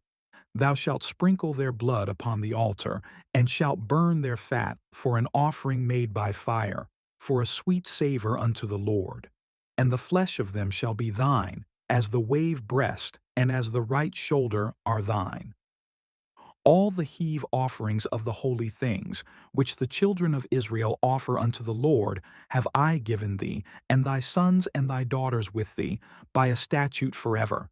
It is a covenant of salt forever, before the Lord unto thee, and to thy seed with thee. And the Lord spoke unto Aaron, Thou shalt have no inheritance in their land, neither shalt thou have any part among them. I am thy part and thine inheritance among the children of Israel. And behold, I have given the children of Levi all the tenth in Israel for an inheritance, for their service which they serve, even the service of the tabernacle of the congregation. Neither must the children of Israel henceforth come nigh the tabernacle of the congregation, lest they bear sin and die. But the Levites shall do the service of the tabernacle of the congregation, and they shall bear their iniquity. It shall be a statute forever throughout your generations, that among the children of Israel they have no inheritance. But the tithes of the children of Israel, which they offer as an heave offering unto the Lord, I have given to the Levites to inherit. Therefore I have said unto them, Among the children of Israel they shall have no inheritance. And the Lord spoke unto Moses, saying, Thus speak unto the Levites, and say unto them, When ye take of the children of Israel the tithes which I have given you from them for your inheritance, then ye shall offer up an heave offering of it for the Lord, even a tenth part of the tithe. And this your heave offering shall be reckoned unto you, as though it were the corn of the threshing floor, and as the fullness of the winepress. Thus ye also shall offer an heave offering unto the Lord of all your tithes, which ye receive of the children of Israel, and ye shall give thereof the Lord's heave offering to Aaron the priest. Out of all your gifts ye shall offer every heave offering of the Lord, of all the best thereof, even the hallowed part thereof out of it. Therefore thou shalt say unto them, When ye have heaved the best thereof from it, then it shall be counted unto the Levites as the increase of the threshing floor, and as the increase of the winepress. And ye shall eat it in every place, ye and your households. For it is your reward for your service in the tabernacle of the congregation. And ye shall bear no sin by reason of it, when ye have heaved from it the best of it. Neither shall ye pollute the holy things of the children of Israel, lest ye die. And the Lord spoke unto Moses and unto Aaron, saying with solemn clarity, This is the ordinance of the law which the Lord has commanded, saying, Speak unto the children of Israel, that they bring thee a red heifer without spot, wherein is no blemish, and upon which never came yoke. And you shall give her unto Eleazar the priest, that he may bring her forth without the camp, and one shall slay her before his face. And Eleazar the priest shall take of her blood with his finger, and sprinkle of her blood directly before the tabernacle of the congregation 7 times. And one shall burn the heifer in his sight, her skin, and her flesh, and her blood with her dung shall he burn. And the priest shall take cedar wood, and hyssop, and scarlet, and cast it into the midst of the burning of the heifer. Then the priest shall wash his clothes, and he shall bathe his flesh in water, and afterward he shall come into the camp. And the priest shall be unclean until the evening. And he that burns her shall wash his clothes in water, and bathe his flesh in water, and shall be unclean until the evening. And a man that is clean shall gather up the ashes of the heifer, and lay them up without the camp in a clean place. And it shall be kept for the congregation of the children of Israel for a water of separation. It is a purification for sin. And he that gathers the ashes of the heifer shall wash his clothes, and be unclean until the evening. And it shall be unto the children of Israel, and unto the stranger that sojourns among them, for a statute forever. He that touches the dead body of any man shall be unclean 7 days. He shall purify himself with it on the 3rd day, and on the 7th day he shall be clean. But if he purify not himself the 3rd day, then the 7th day he shall not be clean. Whosoever touches the dead body of any man that is dead, and purifies not himself, defiles the tabernacle of the Lord, and that soul shall be cut off from Israel, because the water of separation was not sprinkled upon him. He shall be unclean. His uncleanness is yet upon him. This is the law when a man dies in a tent. All that come into the tent and all that is in the tent shall be unclean 7 days. And every open vessel which has no covering bound upon it is unclean. And whosoever touches one that is slain with a sword in the open fields, or a dead body, or a bone of a man, or a grave, shall be unclean 7 days. And for an unclean person they shall take of the ashes of the burnt heifer of purification for sin, and running water shall be put thereto in a vessel. And a clean person shall take hyssop, and dip it in the water, and sprinkle it upon the tent, and upon all the vessels, and upon the persons that were there, and upon him that touched a bone, or one slain, or one dead, or a grave. And the clean person shall sprinkle upon the unclean on the 3rd day, and on the 7th day. And on the 7th day he shall purify himself, and wash his clothes, and bathe himself in water, and shall be clean at even. But the man that shall be unclean, and shall not purify himself, that soul shall be cut off from among the congregation, because he has defiled the sanctuary of the Lord. The water of separation has not been sprinkled upon him. He is unclean. And it shall be a perpetual statute unto them, that he that sprinkles the water of separation shall wash his clothes. And he that touches the water of separation shall be unclean until even. And whatsoever the unclean person touches shall be unclean, and the soul that touches it shall be unclean until even. And so, the Lord established a way of cleansing not just the body, but the memory of death itself. For in his holiness he made provision for defilement, that those who walk through grief and decay might still draw near again. A shadow of judgment, yes, but also a promise that restoration waits on the 7th day. Then came the children of Israel, even the whole congregation, into the desert of Zin in the 1st month. And the people abode in Kadesh.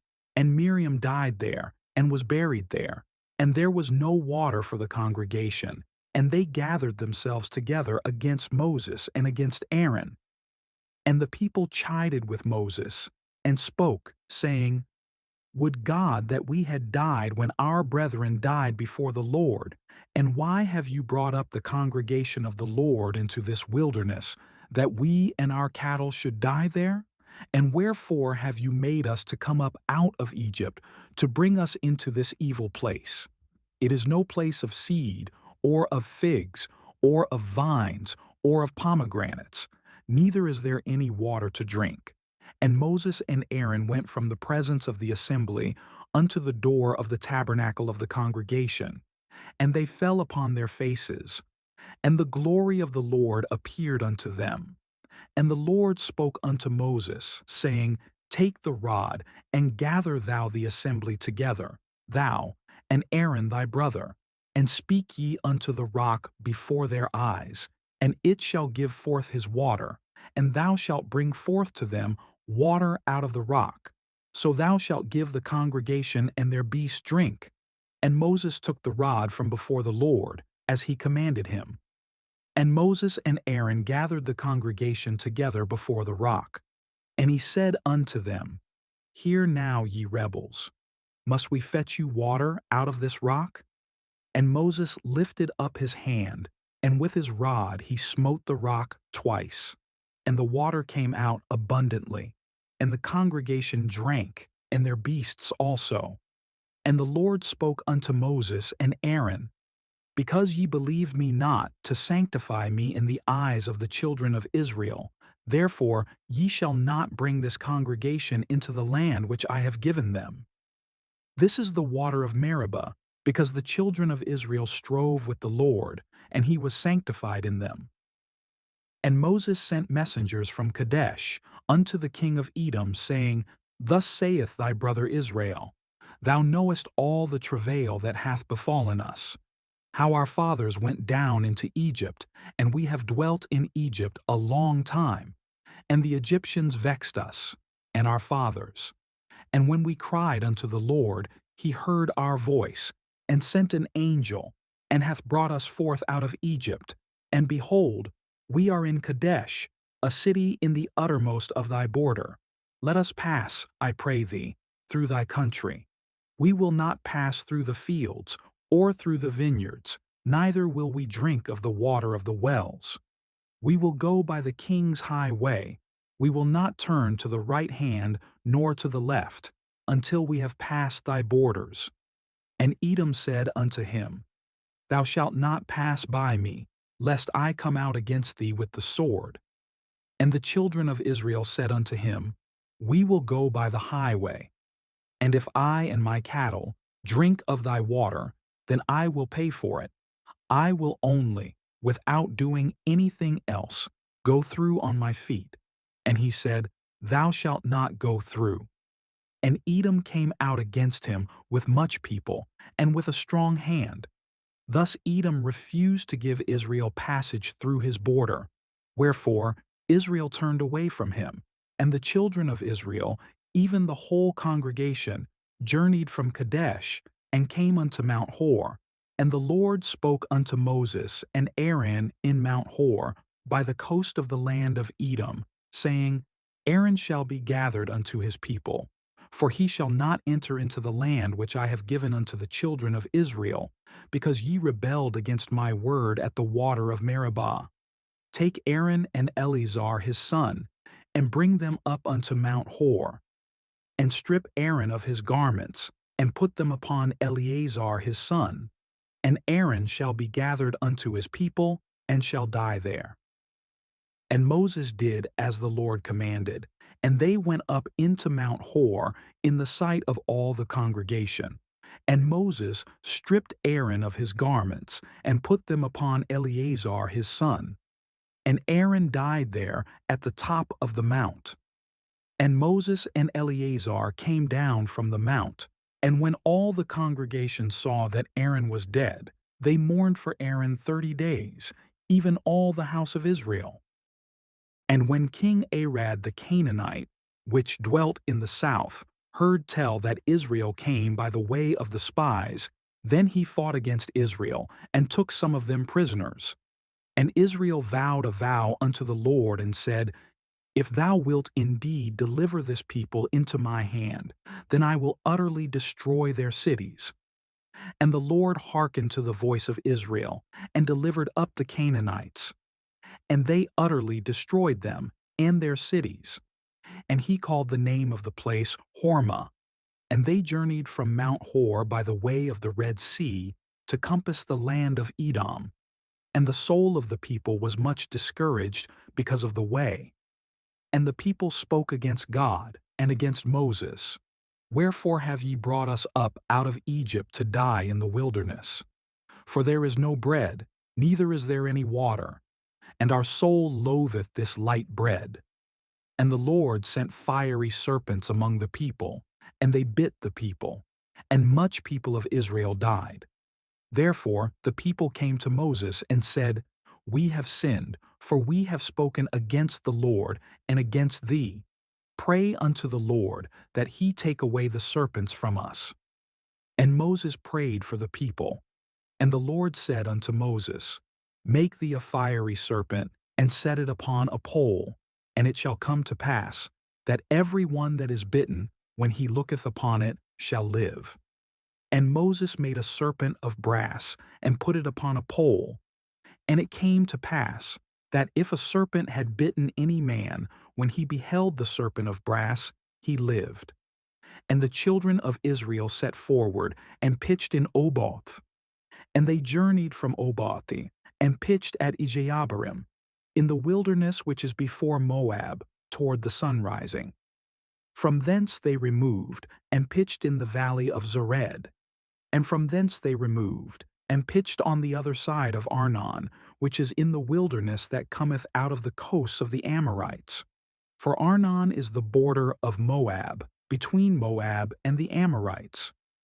Wherefore it is said in the book of the wars of the Lord what he did in the Red Sea, and in the brooks of Arnon, and at the stream of the brooks that goeth down to the dwelling of Ar, and lieth upon the border of Moab. And from thence they went to Beer.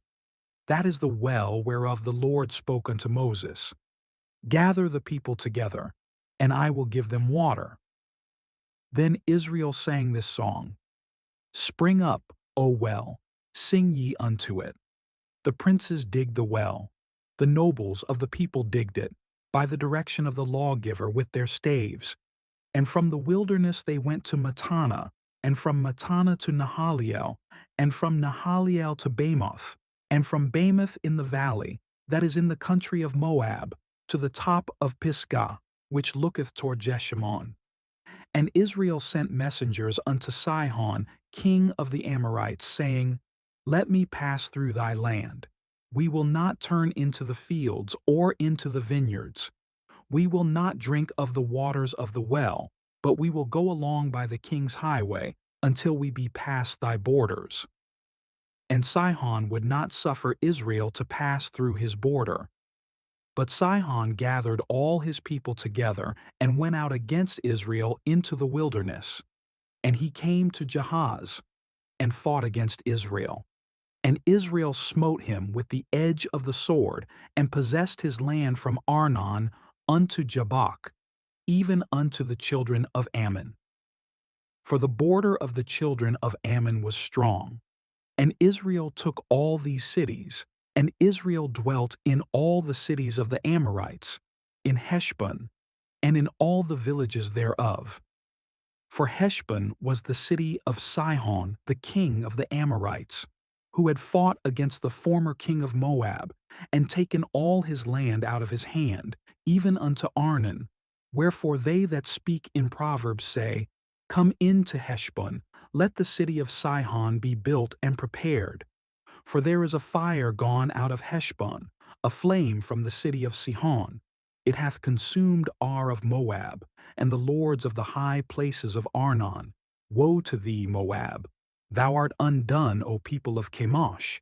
He hath given his sons that escaped, and his daughters, into captivity unto Sihon king of the Amorites. We have shot at them. Heshbon is perished, even unto Dibon, and we have laid them waste, even unto Nophah, which reacheth unto Medeba. Thus Israel dwelt in the land of the Amorites. And Moses sent to spy out Jazer. And they took the villages thereof, and drove out the Amorites that were there.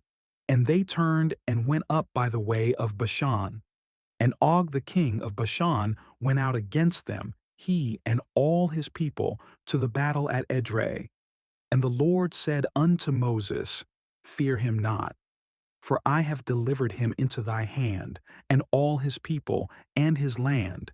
And thou shalt do to him as thou didst unto Sihon king of the Amorites, which dwelt at Heshbon. So they smote him, and his sons, and all his people, until there was none left him alive, and they possessed his land. And the children of Israel set forward, and pitched in the plains of Moab on this side Jordan by Jericho.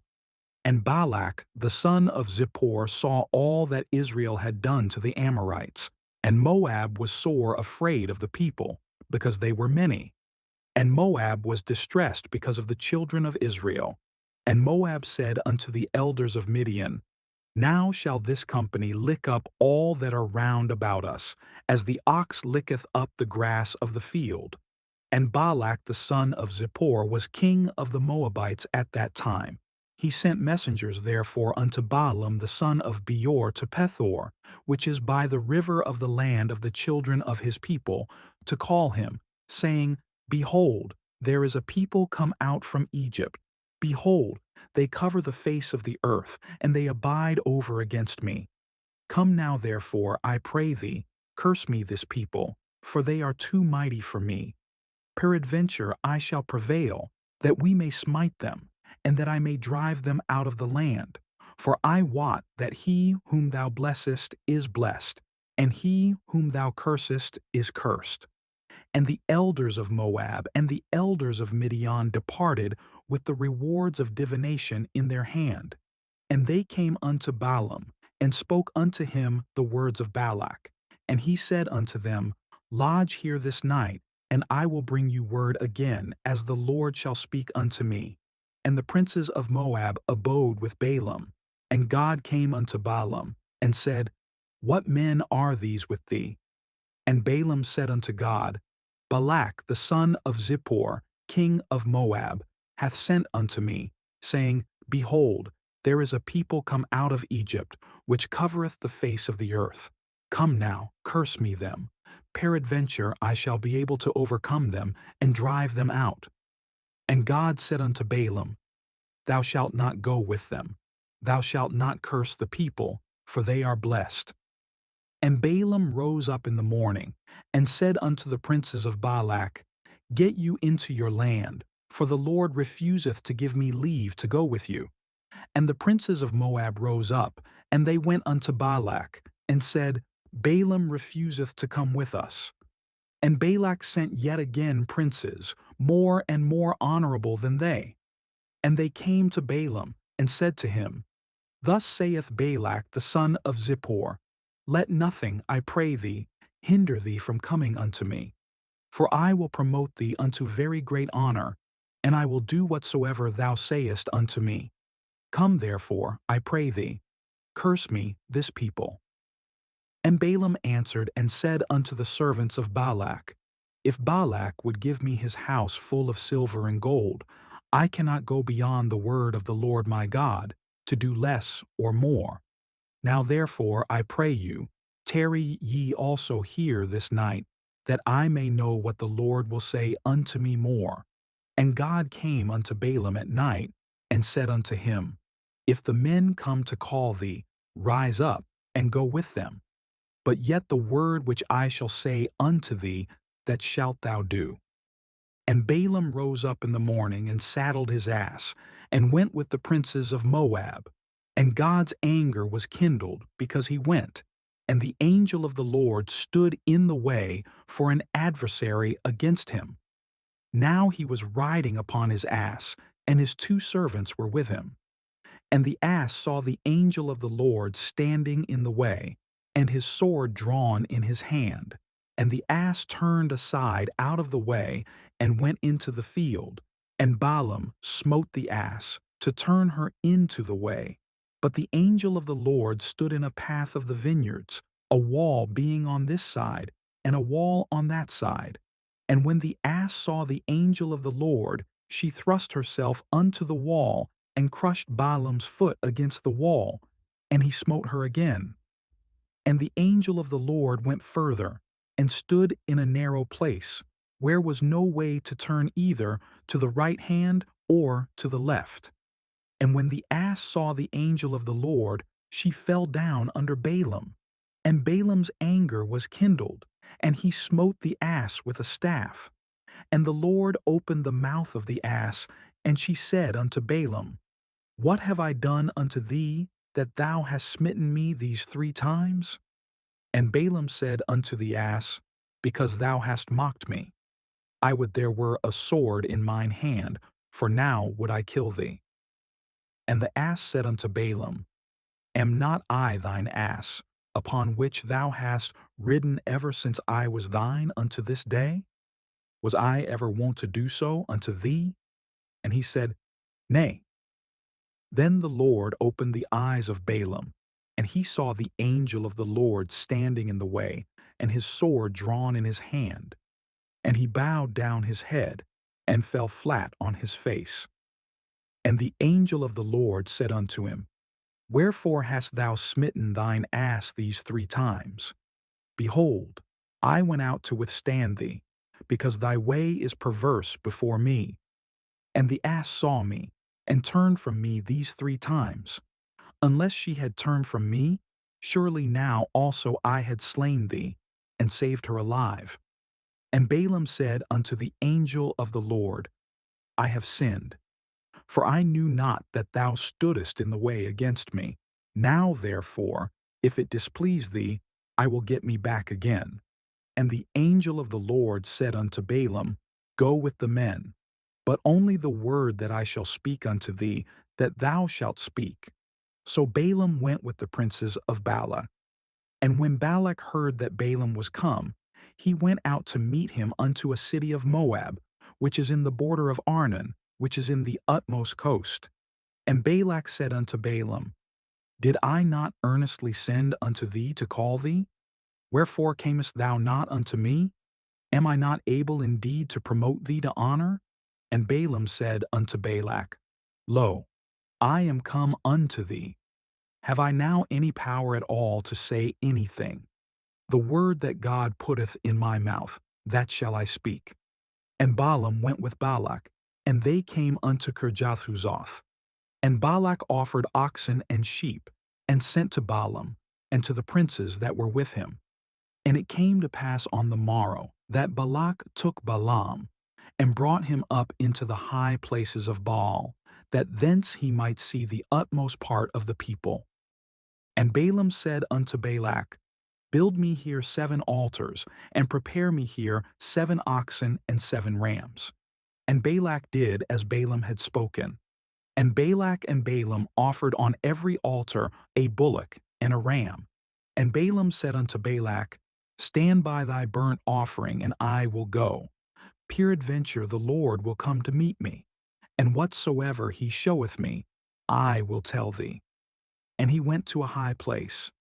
And God met Balaam, and he said unto him, I have prepared 7 altars, and I have offered upon every altar a bullock and a ram. And the Lord put a word in Balaam's mouth, and said, Return unto Balak, and thus thou shalt speak.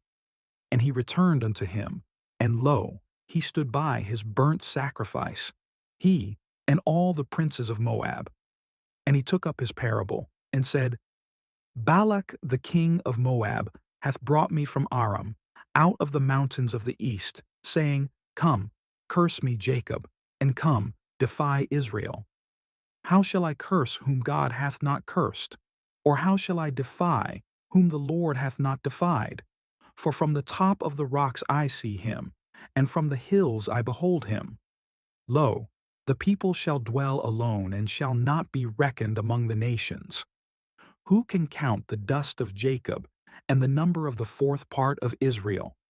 Let me die the death of the righteous, and let my last end be like his.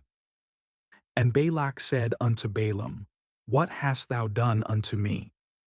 I took thee to curse mine enemies, and, behold, thou hast blessed them altogether. And he answered and said, Must I not take heed to speak that which the Lord hath put in my mouth? And Balak said unto him, Come, I pray thee, with me unto another place, from whence thou mayest see them. Thou shalt see but the utmost part of them, and shalt not see them all, and curse me them from thence. And he brought him into the field of Zophim, to the top of Pisgah, and built 7 altars, and offered a bullock and a ram on every altar. And he said unto Balak, Stand here by thy burnt offering, while I meet the Lord yonder. And the Lord met Balaam, and put a word in his mouth, and said, Go again unto Balak, and say thus. And when he came to him, behold, he stood by his burnt offering, and the princes of Moab with him. And Balak said unto him, What hath the Lord spoken? And he took up his parable, and said, Rise up, Balak, and hear. Hearken unto me, thou son of Zippor. God is not a man, that he should lie, neither the Son of Man, that he should repent. Hath he said, and shall he not do it? Or hath he spoken, and shall he not make it good? Behold, I have received commandment to bless. And he hath blessed, and I cannot reverse it. He hath not beheld iniquity in Jacob, neither hath he seen perverseness in Israel. The Lord his God is with him, and the shout of a king is among them. God brought them out of Egypt. He hath as it were the strength of a unicorn. Surely there is no enchantment against Jacob, neither is there any divination against Israel. According to this time it shall be said of Jacob and of Israel, what hath God wrought? Behold, the people shall rise up as a great lion, and lift up himself as a young lion. He shall not lie down until he eat of the prey, and drink the blood of the slain. And Balak said unto Balaam, Neither curse them at all, nor bless them at all. But Balaam answered and said unto Balak, Told not I thee, saying, All that the Lord speaketh, that must I do? And Balak said unto Balaam, Come, I pray thee, I will bring thee unto another place. Peradventure it will please God that thou mayest curse me them from thence. And Balak brought Balaam unto the top of Peor, that looketh toward Jeshimon.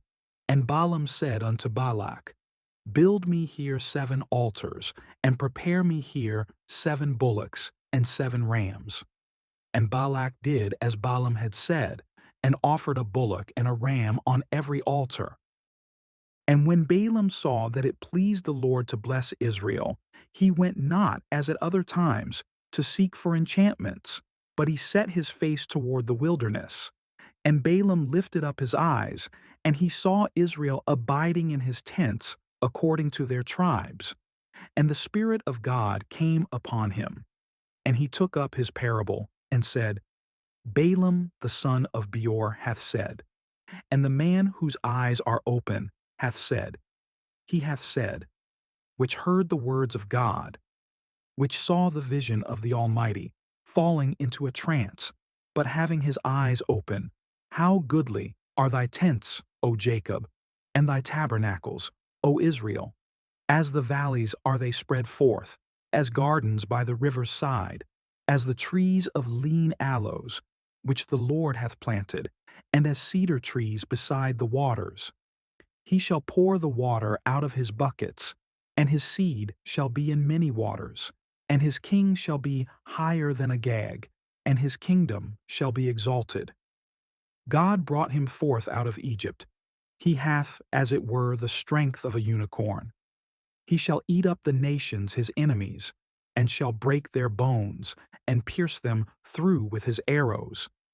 He couched, he lay down as a lion, and as a great lion. Who shall stir him up? Blessed is he that blesseth thee, and cursed is he that curseth thee. And Balak's anger was kindled against Balaam, and he smote his hands together. And Balak said unto Balaam, I called thee to curse mine enemies, and behold, thou hast altogether blessed them these 3 times. Therefore now flee thou to thy place. I thought to promote thee unto great honor, but lo, the Lord hath kept thee back from honor. And Balaam said unto Balak, Spoke I not also to thy messengers which thou sentest unto me, saying, If Balak would give me his house full of silver and gold, I cannot go beyond the commandment of the Lord, to do either good or bad of mine own mind. But what the Lord saith, that will I speak. And now, behold, I go unto my people. Come therefore, and I will advertise thee what this people shall do to thy people in the latter days. And he took up his parable and said, Balaam the son of Beor hath said, and the man whose eyes are open hath said, he hath said, which heard the words of God, and knew the knowledge of the Most High, which saw the vision of the Almighty, falling into a trance, but having his eyes open. I shall see him, but not now. I shall behold him, but not nigh. There shall come a star out of Jacob, and a scepter shall rise out of Israel, and shall smite the corners of Moab, and destroy all the children of Sheth. And Edom shall be a possession, Seir also shall be a possession for his enemies, and Israel shall do valiantly. Out of Jacob shall come he that shall have dominion, and shall destroy him that remaineth of the city. And when he looked on Amalek, he took up his parable, and said, Amalek was the first of the nations, but his latter end shall be that he perish forever. And he looked on the Canaanites, and took up his parable, and said, Strong is thy dwelling place, and thou puttest thy nest in a rock. Nevertheless the Kenites shall be wasted, until Asshur shall carry thee away captive. And he took up his parable, and said, Alas, who shall live when God doeth this? And ships shall come from the coast of Chittim, and shall afflict Asshur, and shall afflict Aber, and he also shall perish forever. And Balaam rose up, and went, and returned to his place. And Balak also went his way. And Israel abode in Shittim, and the people began to commit whoredom with the daughters of Moab. And they called the people unto the sacrifices of their gods, and the people did eat, and bowed down to their gods. And Israel joined himself unto Baal Peor, and the anger of the Lord was kindled against Israel. And the Lord said unto Moses, Take all the heads of the people, and hang them up before the Lord against the sun, that the fierce anger of the Lord may be turned away from Israel. And Moses said unto the judges of Israel, Slay ye every one his men that were joined unto Baal Peor. And behold, one of the children of Israel came, and brought unto his brethren a Midianitish woman in the sight of Moses, and in the sight of all the congregation of the children of Israel, who were weeping before the door of the tabernacle of the congregation. And when Phinehas, the son of Eleazar, the son of Aaron the priest, saw it, he rose up from among the congregation, and took a javelin in his hand. And he went after the man of Israel into the tent, and thrust both of them through the man of Israel, and the woman through her belly. So the plague was stayed from the children of Israel. And those that died in the plague were 24,000. And the Lord spoke unto Moses, saying, Phinehas, the son of Eleazar, the son of Aaron the priest, hath turned my wrath away from the children of Israel, while he was zealous for my sake among them, that I consumed not the children of Israel in my jealousy. Wherefore say, Behold, I give unto him my covenant of peace, and he shall have it, and his seed after him, even the covenant of an everlasting priesthood, because he was zealous for his God, and made an atonement for the children of Israel. Now the name of the Israelite that was slain, even that was slain with the Midianitish woman, was Zimri, the son of Salu, a prince of a chief house among the Simeonites. And the name of the Midianitish woman that was slain was Cosbi, the daughter of Zur.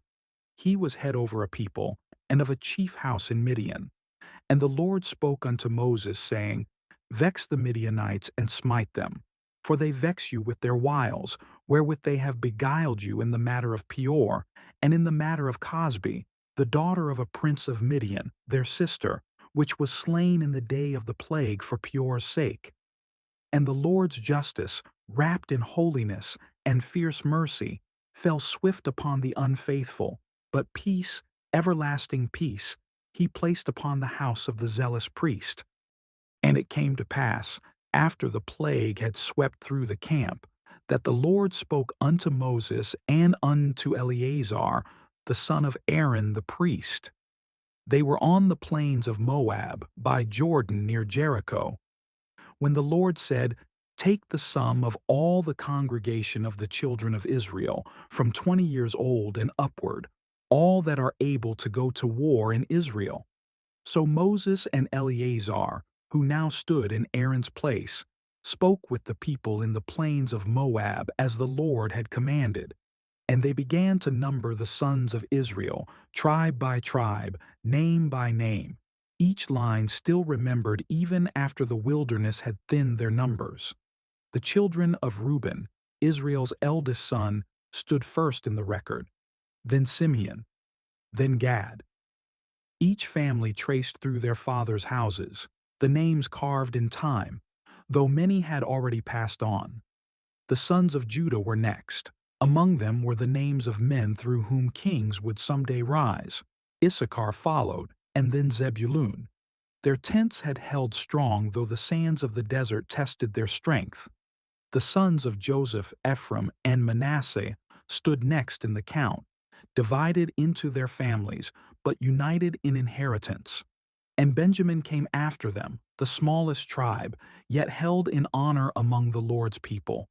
Dan was next, then Asher, and lastly, Naphtali. Through each name, each son, each household, the Lord's promise endured. And when all had been counted, the sum of the men able to go to war, 20 years and older, was 601,730. And the Lord spoke again unto Moses, saying, The land shall be divided among them for an inheritance according to the number of names. To many thou shalt give the more, to few the less. Every man's inheritance shall be given according to those that were numbered of him. But the land shall be divided by lot, and by tribe, and by family name, so that my promise is fulfilled without strife or confusion. And the Levites, who were not counted among the men of war, were taken separately. Their names too were numbered, sons of Kohath, Gershon, and Merari. Among them the house of Amram stood out, for to Amram had been born Aaron and Moses, and their sister Miriam. And to Aaron were born Nadab and Abihu, Eleazar and Ithamar. But Nadab and Abihu died when they offered strange fire before the Lord. The Levites from a month old and upward were 23,000 in total. They received no inheritance with the rest, for the Lord himself was their portion. And this was the number of the children of Israel which Moses and Eleazar counted in the plains of Moab by Jordan near Jericho. And of those who had been counted in the first census in the wilderness of Sinai, none remained, save Caleb the son of Jephunneh, and Joshua the son of Nun. For the Lord had spoken, saying they would not see the land he swore to their fathers to give, because they believed him not. So every name that passed before the scribes that day was a name of a new generation, born in the desert, hardened by fire, preserved by the mercy of God. And soon these would be the ones to cross the river and possess the land that waited on the other side of the Jordan. Then came the daughters of Zelophehad, Mahlah, Noah, and Hoglah, and Milcah, and Tirzah. They were daughters of a man from the tribe of Manasseh, a son of Joseph, a man named Zelophehad, who had died in the wilderness. And though he had no sons, his daughters still carried his name. They stood before Moses, and before Eleazar the priest, and before the leaders and all the congregation, at the door of the tabernacle of the congregation. And they said, Our father died in the wilderness. He was not among the company of them that gathered themselves against the Lord in the company of Korah. He died in his own sin, and had no sons. Why should the name of our father be done away from among his family because he hath no son?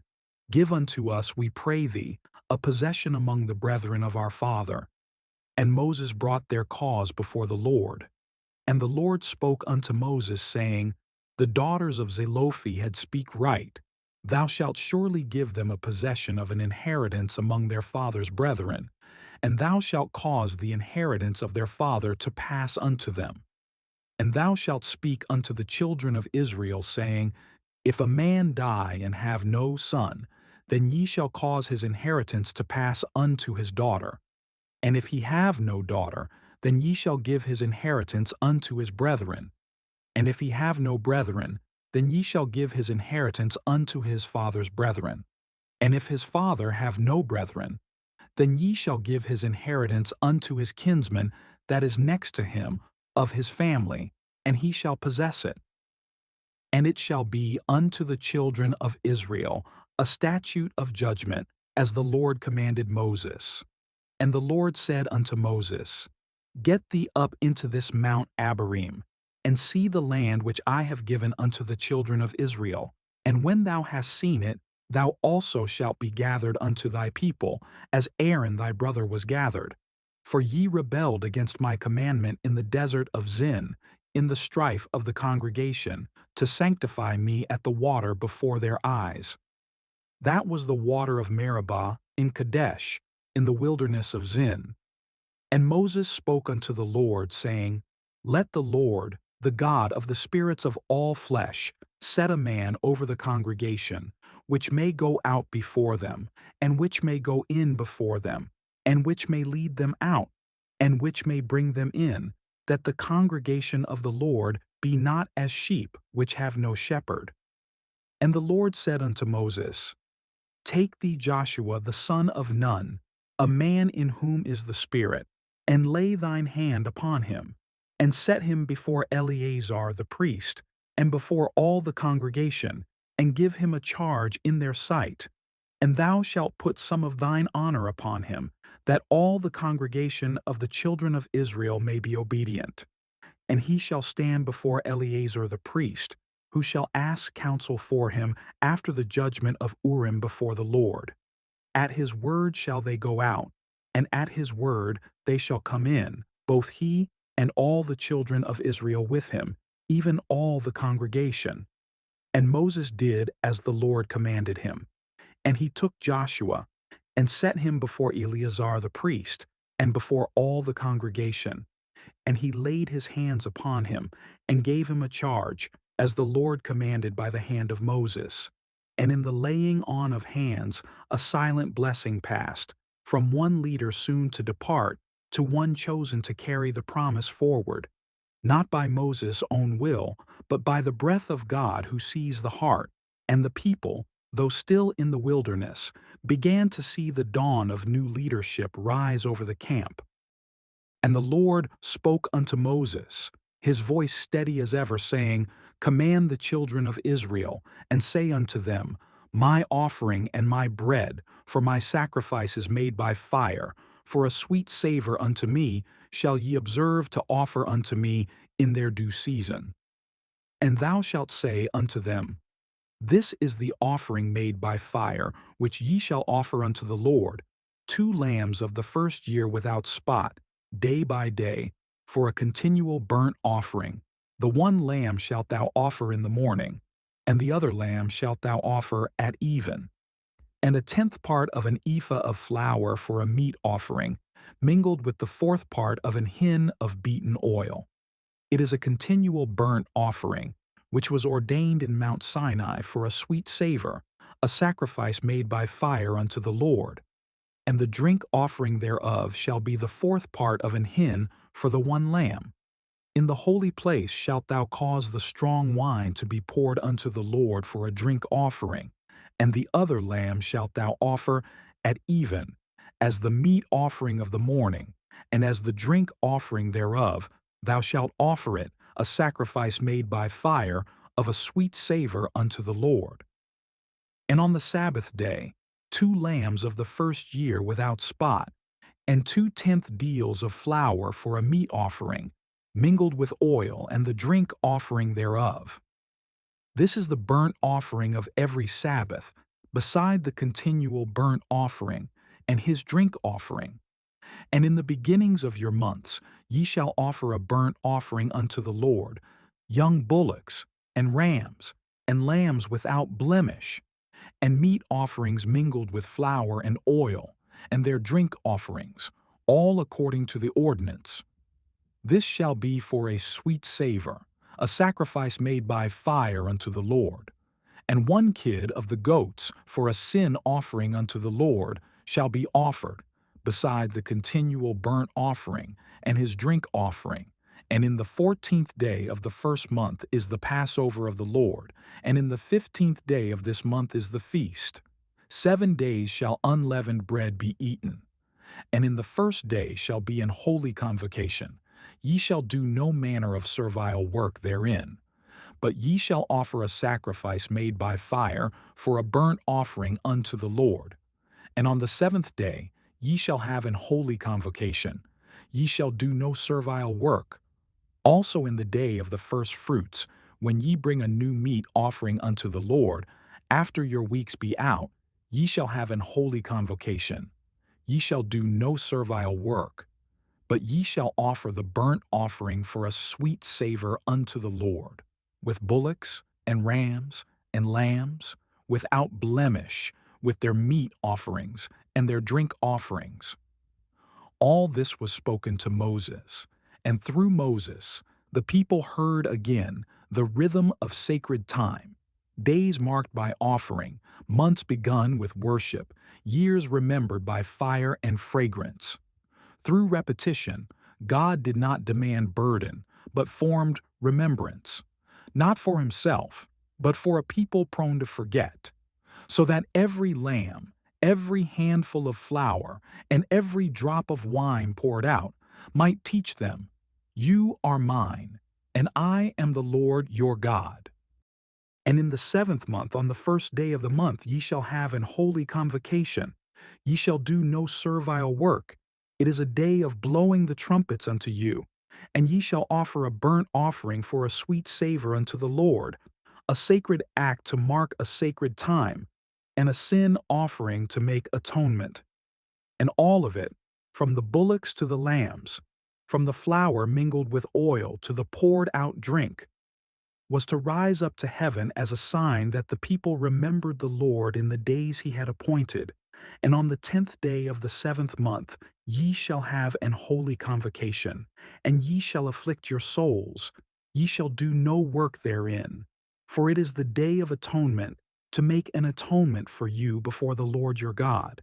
And again, an offering is commanded, not because God lacked, but because he longed for his people to remember, to turn, to be cleansed, to be restored.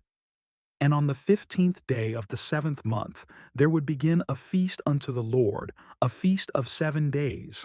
On the 1st day, an holy convocation, no servile work, only worship, only remembrance. And each of those 7 days would be marked with burnt offerings, and meat offerings, and drink offerings, and sin offerings, every one detailed, every number precise, not to overwhelm, but to structure a rhythm where a people could live and breathe holiness. And on the 8th day, there would be a solemn assembly, a final gathering, a closing call, no servile work, only the lifting of hearts and hands. Through each day, as the smoke rose, so too did the memory of who they were, a people chosen, a people delivered, a people set apart. And all these offerings were not to replace the continual offering, the morning and evening presence, but to join it, to layer worship upon worship, so that no day would pass without the name of the Lord being lifted. Thus did Moses tell the children of Israel according to all that the Lord commanded him. And in these words, in these offerings, God wrote devotion into time, that they might never forget the one who brought them out of Egypt with a mighty hand and a faithful heart. And Moses spoke unto the heads of the tribes concerning the children of Israel. And the words he gave them were not his own, but the words of the Lord. He said, This is the thing which the Lord hath commanded. If a man vow a vow unto the Lord, or swear an oath to bind his soul with a bond, he shall not break his word. He shall do according to all that proceedeth out of his mouth. And in those words, the weight of spoken promise was made clear. For to vow to the Lord was not mere speech, but covenant. And covenant, once made, demanded faithfulness. But if a woman vowed a vow unto the Lord, and bound herself by a bond while yet in her father's house in her youth, and her father heard her vow and held his peace, then her vow stood. But if her father disallowed her when he heard it, then the vow was canceled, and the Lord released her, not because her word was less, but because God upheld the order he had set within the household.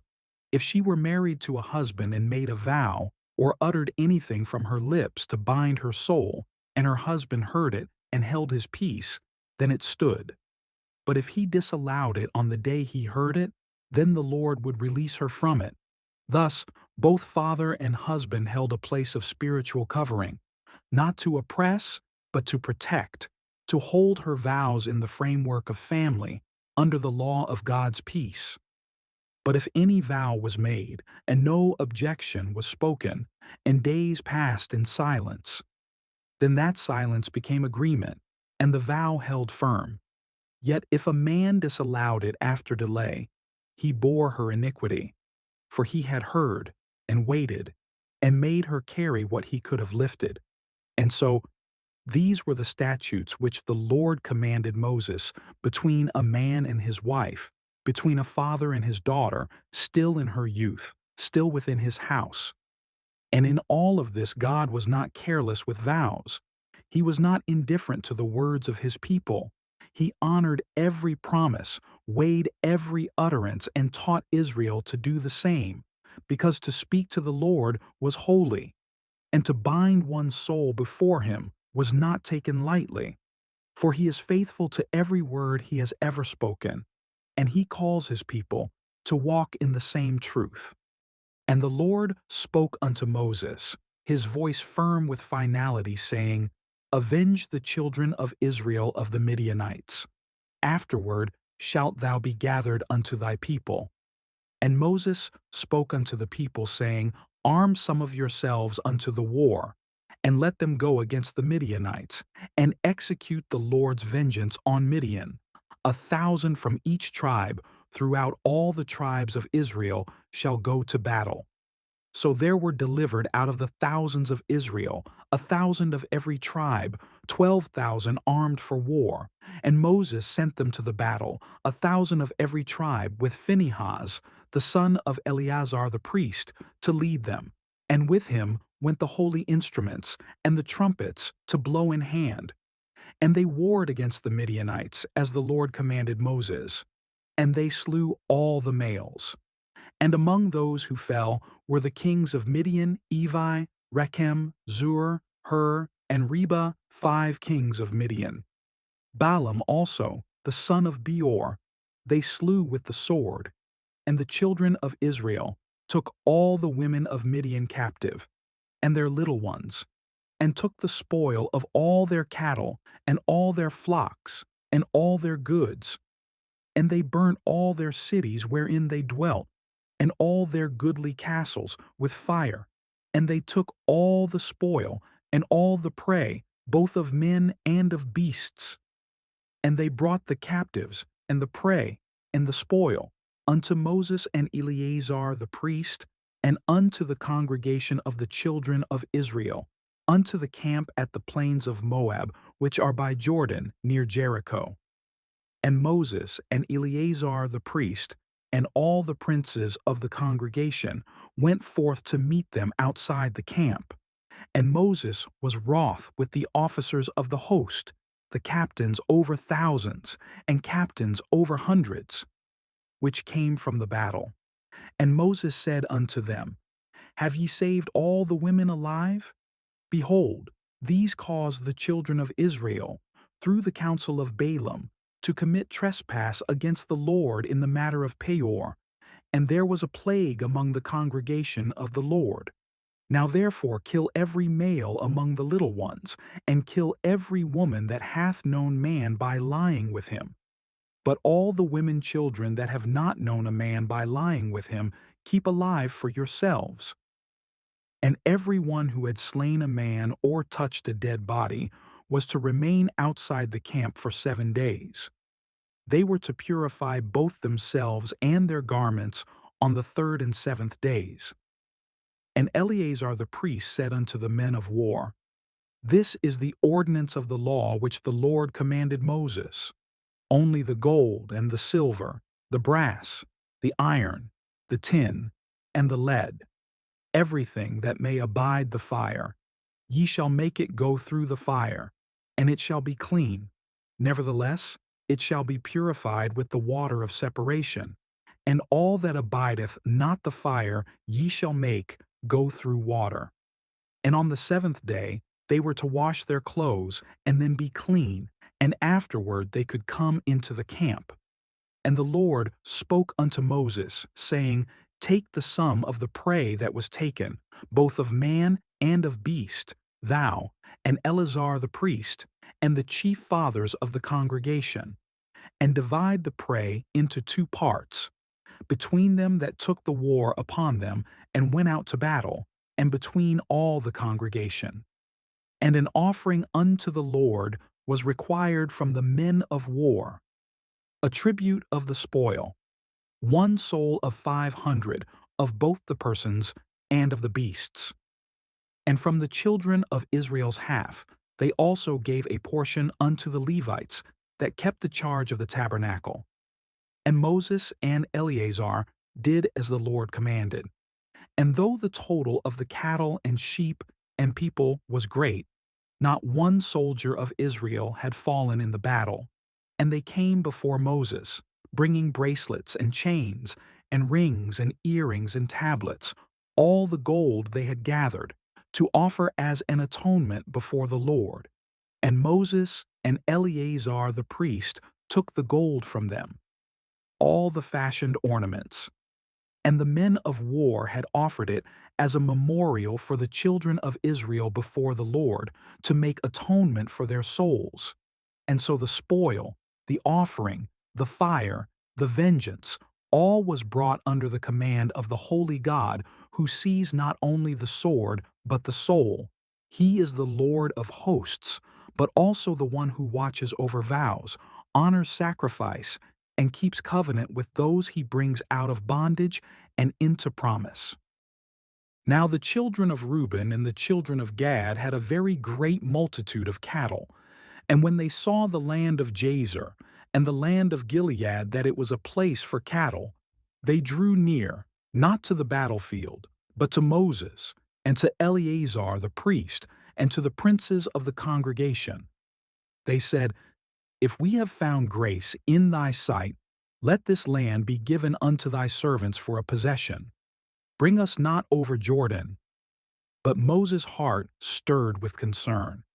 And he said unto the children of Gad and to the children of Reuben, Shall your brethren go to war, and shall ye sit here? And wherefore discourage ye the heart of the children of Israel from going over into the land which the Lord hath given them? Thus did your fathers, when I sent them from Kadesh Barnea to see the land. For when they went up unto the valley of Eshcol and saw the land, they discouraged the heart of the children of Israel, that they should not go into the land which the Lord had given them. And the Lord's anger had kindled that day.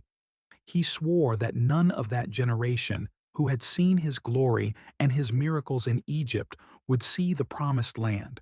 None, save Caleb and Joshua, who wholly followed the Lord. So Moses warned them, Behold, ye are risen up in your father's stead, an increase of sinful men, to augment yet the fierce anger of the Lord toward Israel. For if ye turn away from after him, he will yet again leave them in the wilderness, and ye shall destroy all this people. But they came near again. They did not deny his words. Instead, they made a vow. We will build sheepfolds here for our cattle, and cities for our little ones. But we ourselves will go ready armed before the children of Israel, until we have brought them unto their place. We will not return unto our houses, until the children of Israel have inherited every man his inheritance.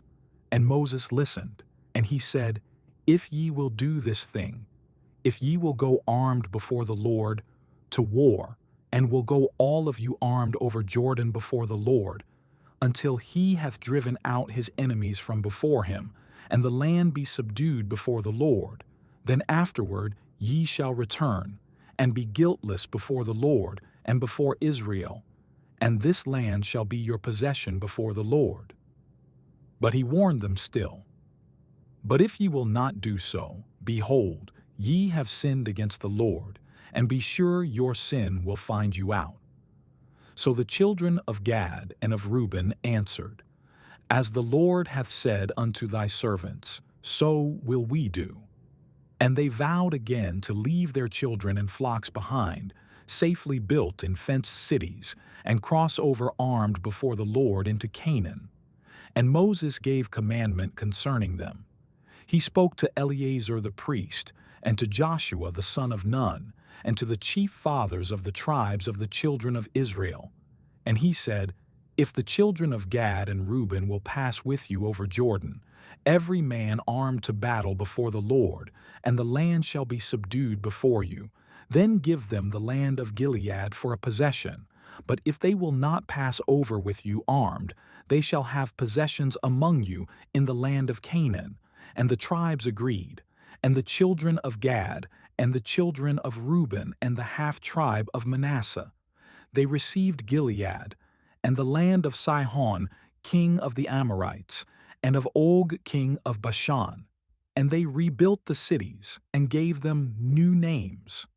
And they called their homes by names that carried memory, honor, and hope. And so the camp settled, not just in tents, but in decisions, with vows spoken and the Lord watching. They did not yet cross over, but already their hearts were bound to the land, to the promise, to the command of the Lord their God. These are the journeys of the children of Israel, who went forth out of the land of Egypt with their armies under the hand of Moses and Aaron. And Moses wrote their goings out according to their journeys by the commandment of the Lord, a record not just of movement, but of memory, etched in time, with each step a testimony. For they departed from Rameses in the first month, on the 15th day of the month. On the day after the Passover, the children of Israel went out with a high hand in the sight of all the Egyptians. And the Egyptians buried all their firstborn, whom the Lord had smitten among them. Upon their gods also the Lord executed judgments. And so the journey began. From Rameses to Succoth, from Succoth to Etham, on the edge of the wilderness. And the cloud led them by day and by night, turning them back at his will, guiding them through the Red Sea, carrying them into Marah, and then into Elim, where 12 fountains waited like a breath of grace in the heat. From Elim they moved, through sands and struggle, to Sinai, to Paran, to the shores of Edom. At each station, God marked their path. Every name remembered, every wilderness counted, every grief and every grace recorded in the register of the redeemed. Sometimes the camps were short, like a breath between battles. Sometimes they lingered, where water flowed or fire fell, and still they walked. They passed through Mount Hor, where Aaron the priest was gathered unto his people, on the first day of the 5th month, in the 40th year after they had come out of Egypt. Aaron was 123 years old when he died there, and the people mourned him at the edge of promise. And the Canaanite king of Arad, who dwelt in the south of Canaan, heard of Israel's coming, but God was not finished with his people, and they moved onward. Oboth, Ijeabarim, Dibon-Gad, Almon-Diblathaim, Nebo, places with names they would carry, and some they would leave behind. At last, they camped in the plains of Moab by Jordan near Jericho. And there, on the threshold of inheritance, the Lord spoke again. His words, no less weighty than when first spoken at Sinai.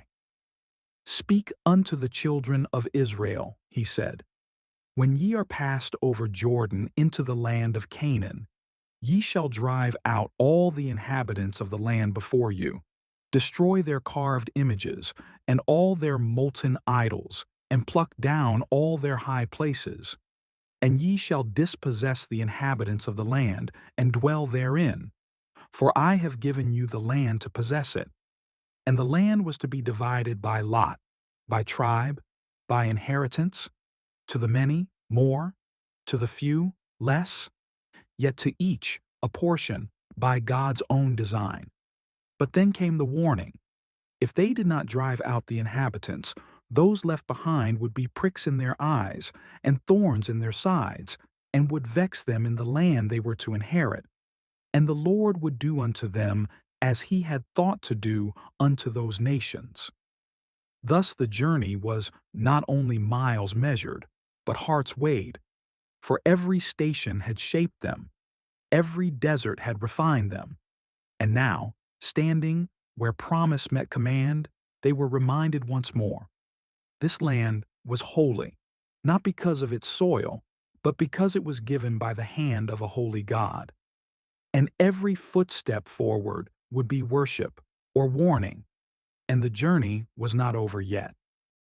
And the Lord spoke unto Moses as they camped on the threshold of Canaan, in the plains of Moab by Jordan near Jericho, saying, Command the children of Israel, and say unto them, When ye come into the land of Canaan, this is the land that shall fall unto you for an inheritance, even the land of Canaan with its borders. And so the Lord began to draw the boundary lines, not with brush or brick, but with words, words that shaped inheritance, words that carried destiny. The south would stretch from the wilderness of Zin along the coast of Edom. The border would begin on the east at the Salt Sea and sweep through the heights and valleys until it met the river of Egypt, and from thence it would reach the Great Sea. The western edge would lie along the sea itself, its crashing waves forming the long arm of their border. And to the north, the border would rise from the Great Sea toward Mount Hor, extending to Hamath's entrance, until it touched the way of Zedad, a boundary not just of land, but of history and promise. And from the north, it would bend eastward toward Hazar-Enan. And from there, the eastern border would descend, down through Shechem, down past the ridges, and to the Jordan, until it reached the Salt Sea once again. And the Lord said, This shall be your land, with the borders thereof round about. And he did not leave them without guidance. He said to Moses, These are the names of the men who shall divide the land among you: Eleazar the priest, and Joshua the son of Nun. And ye shall take one prince of every tribe, to divide the land by inheritance. And as he had numbered the tribes, he now called the leaders by name, not as an afterthought, but as a charge, each man chosen, each name known. For this was not merely land to be measured in acres, but in generations. These were the men whom the Lord commanded to divide the inheritance unto the children of Israel in the land of Canaan. And the borders of promise were not drawn with weapons, but with covenant, not taken by ambition, but granted by grace.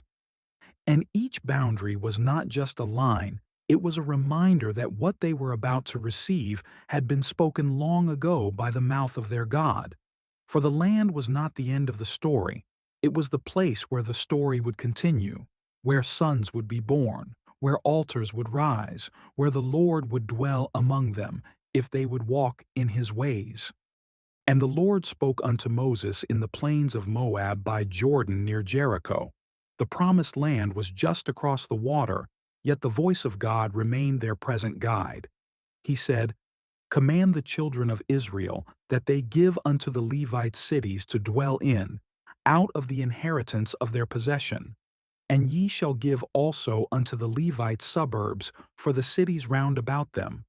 So even the tribe without inheritance of land was not forgotten. For the Lord himself was their inheritance, but he gave them space among their brethren, places to dwell, fields to live, and boundaries that spoke of belonging. The cities would serve not only as homes, but as sanctuaries of justice and mercy. And among those cities there would be refuge. The Lord said, Among the cities which ye shall give unto the Levites, there shall be 6 cities for refuge, that he who kills any person unawares may flee thither. Not every death was born of hate, not every act of violence was born of rage, and God, who sees the heart, made provision for those who did not mean to kill. And they shall be unto you cities for refuge from the avenger, that the manslayer die not until he stand before the congregation in judgment. 3 cities on this side Jordan, 3 in the land of Canaan, 6 in total, a sacred symmetry of justice across the land. And the cities were not just for Israelites. The stranger too, and the sojourner dwelling among them, could find safety there. God's mercy stretched beyond borders, for he knew every heart. And the Lord gave laws about judgment in these matters. If a man killed another with an iron weapon, or a stone in his hand, or any instrument of death, he was a murderer, and he was to be put to death. But if it was unintentional, without hatred or lying in wait, then the congregation was to deliver the manslayer from the hand of the avenger of blood. He was to dwell in a city of refuge until the death of the high priest, for only then could he return to the land of his possession in peace. Yet if he left that place before the appointed time, and the avenger of blood found him, there was no guilt in his death, for the city was his shelter, and outside its walls he stood exposed. So the Lord established that judgment must not come by one voice alone. No man could be put to death by the testimony of a single witness, and no ransom could be taken for a murderer. Life was not to be bought. Blood guilt could not be covered with silver, nor could a ransom be taken to allow the manslayer to return before the death of the high priest. For blood had been shed, and only the measure of God's justice could cleanse the land. So ye shall not pollute the land wherein ye are, said the Lord. For blood it defileth the land, and the land cannot be cleansed but by the blood of him that shed it. Therefore he called his people to walk with reverence, to judge with mercy, to honor life as he had given it.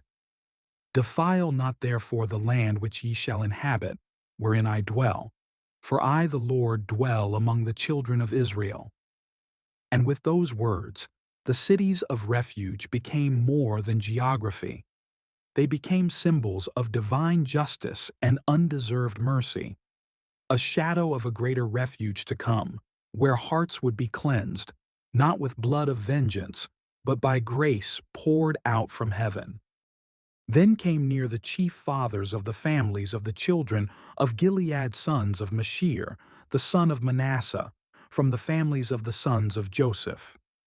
And they spoke before Moses, and before the leaders, even the chief fathers of the children of Israel. And they brought forth a question not of rebellion, nor of complaint, but of inheritance, of legacy, of the future of a father's name. They said, The Lord commanded my Lord to give the land for an inheritance by lot to the children of Israel. And the Lord was clear that the inheritance of Zelophehad, our brother, was to go unto his daughters. But if they marry into another tribe, their inheritance shall be taken from the possession of our fathers, and shall be put to the tribe where they marry, and so it shall be taken away from the lot of our inheritance. And they asked, What shall be done in the year of Jubilee? When all land returns to its tribe, will their portion stay lost to us, never to return to our family name? And Moses, hearing their plea, sought the counsel of the Lord. And the Lord spoke unto Moses, saying, The tribe of the sons of Joseph hath spoken well. This is the thing which the Lord doth command concerning the daughters of Zelophehad, saying, Let them marry to whom they think best, only into the family of the tribe of their father shall they marry. So that inheritance would not pass from tribe to tribe, and every tribe might hold fast to the portion allotted by the Lord. And every daughter that possessed an inheritance in any tribe was to be married within the family of her father's tribe, so that the children of Israel might not lose what God had assigned. And the daughters of Zelophehad, having asked with courage, and now receiving with honor, did as the Lord commanded. Mahlah, Tirzah, and Hoglah, and Milcah, and Noah, each of them married into the families of Manasseh, their father's tribe. Thus the inheritance remained. It did not vanish through marriage, nor dissolve into confusion. It stayed within the bounds set by the hand of the Lord. These were the commandments and the judgments which the Lord commanded by the hand of Moses unto the children of Israel in the plains of Moab by Jordan near Jericho.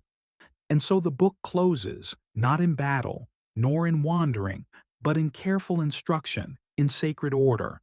The people stood poised to enter the land, But before they crossed, God made sure that what He gave would remain, not just in fields, not just in borders, but in families, in names, in faithfulness from generation to generation.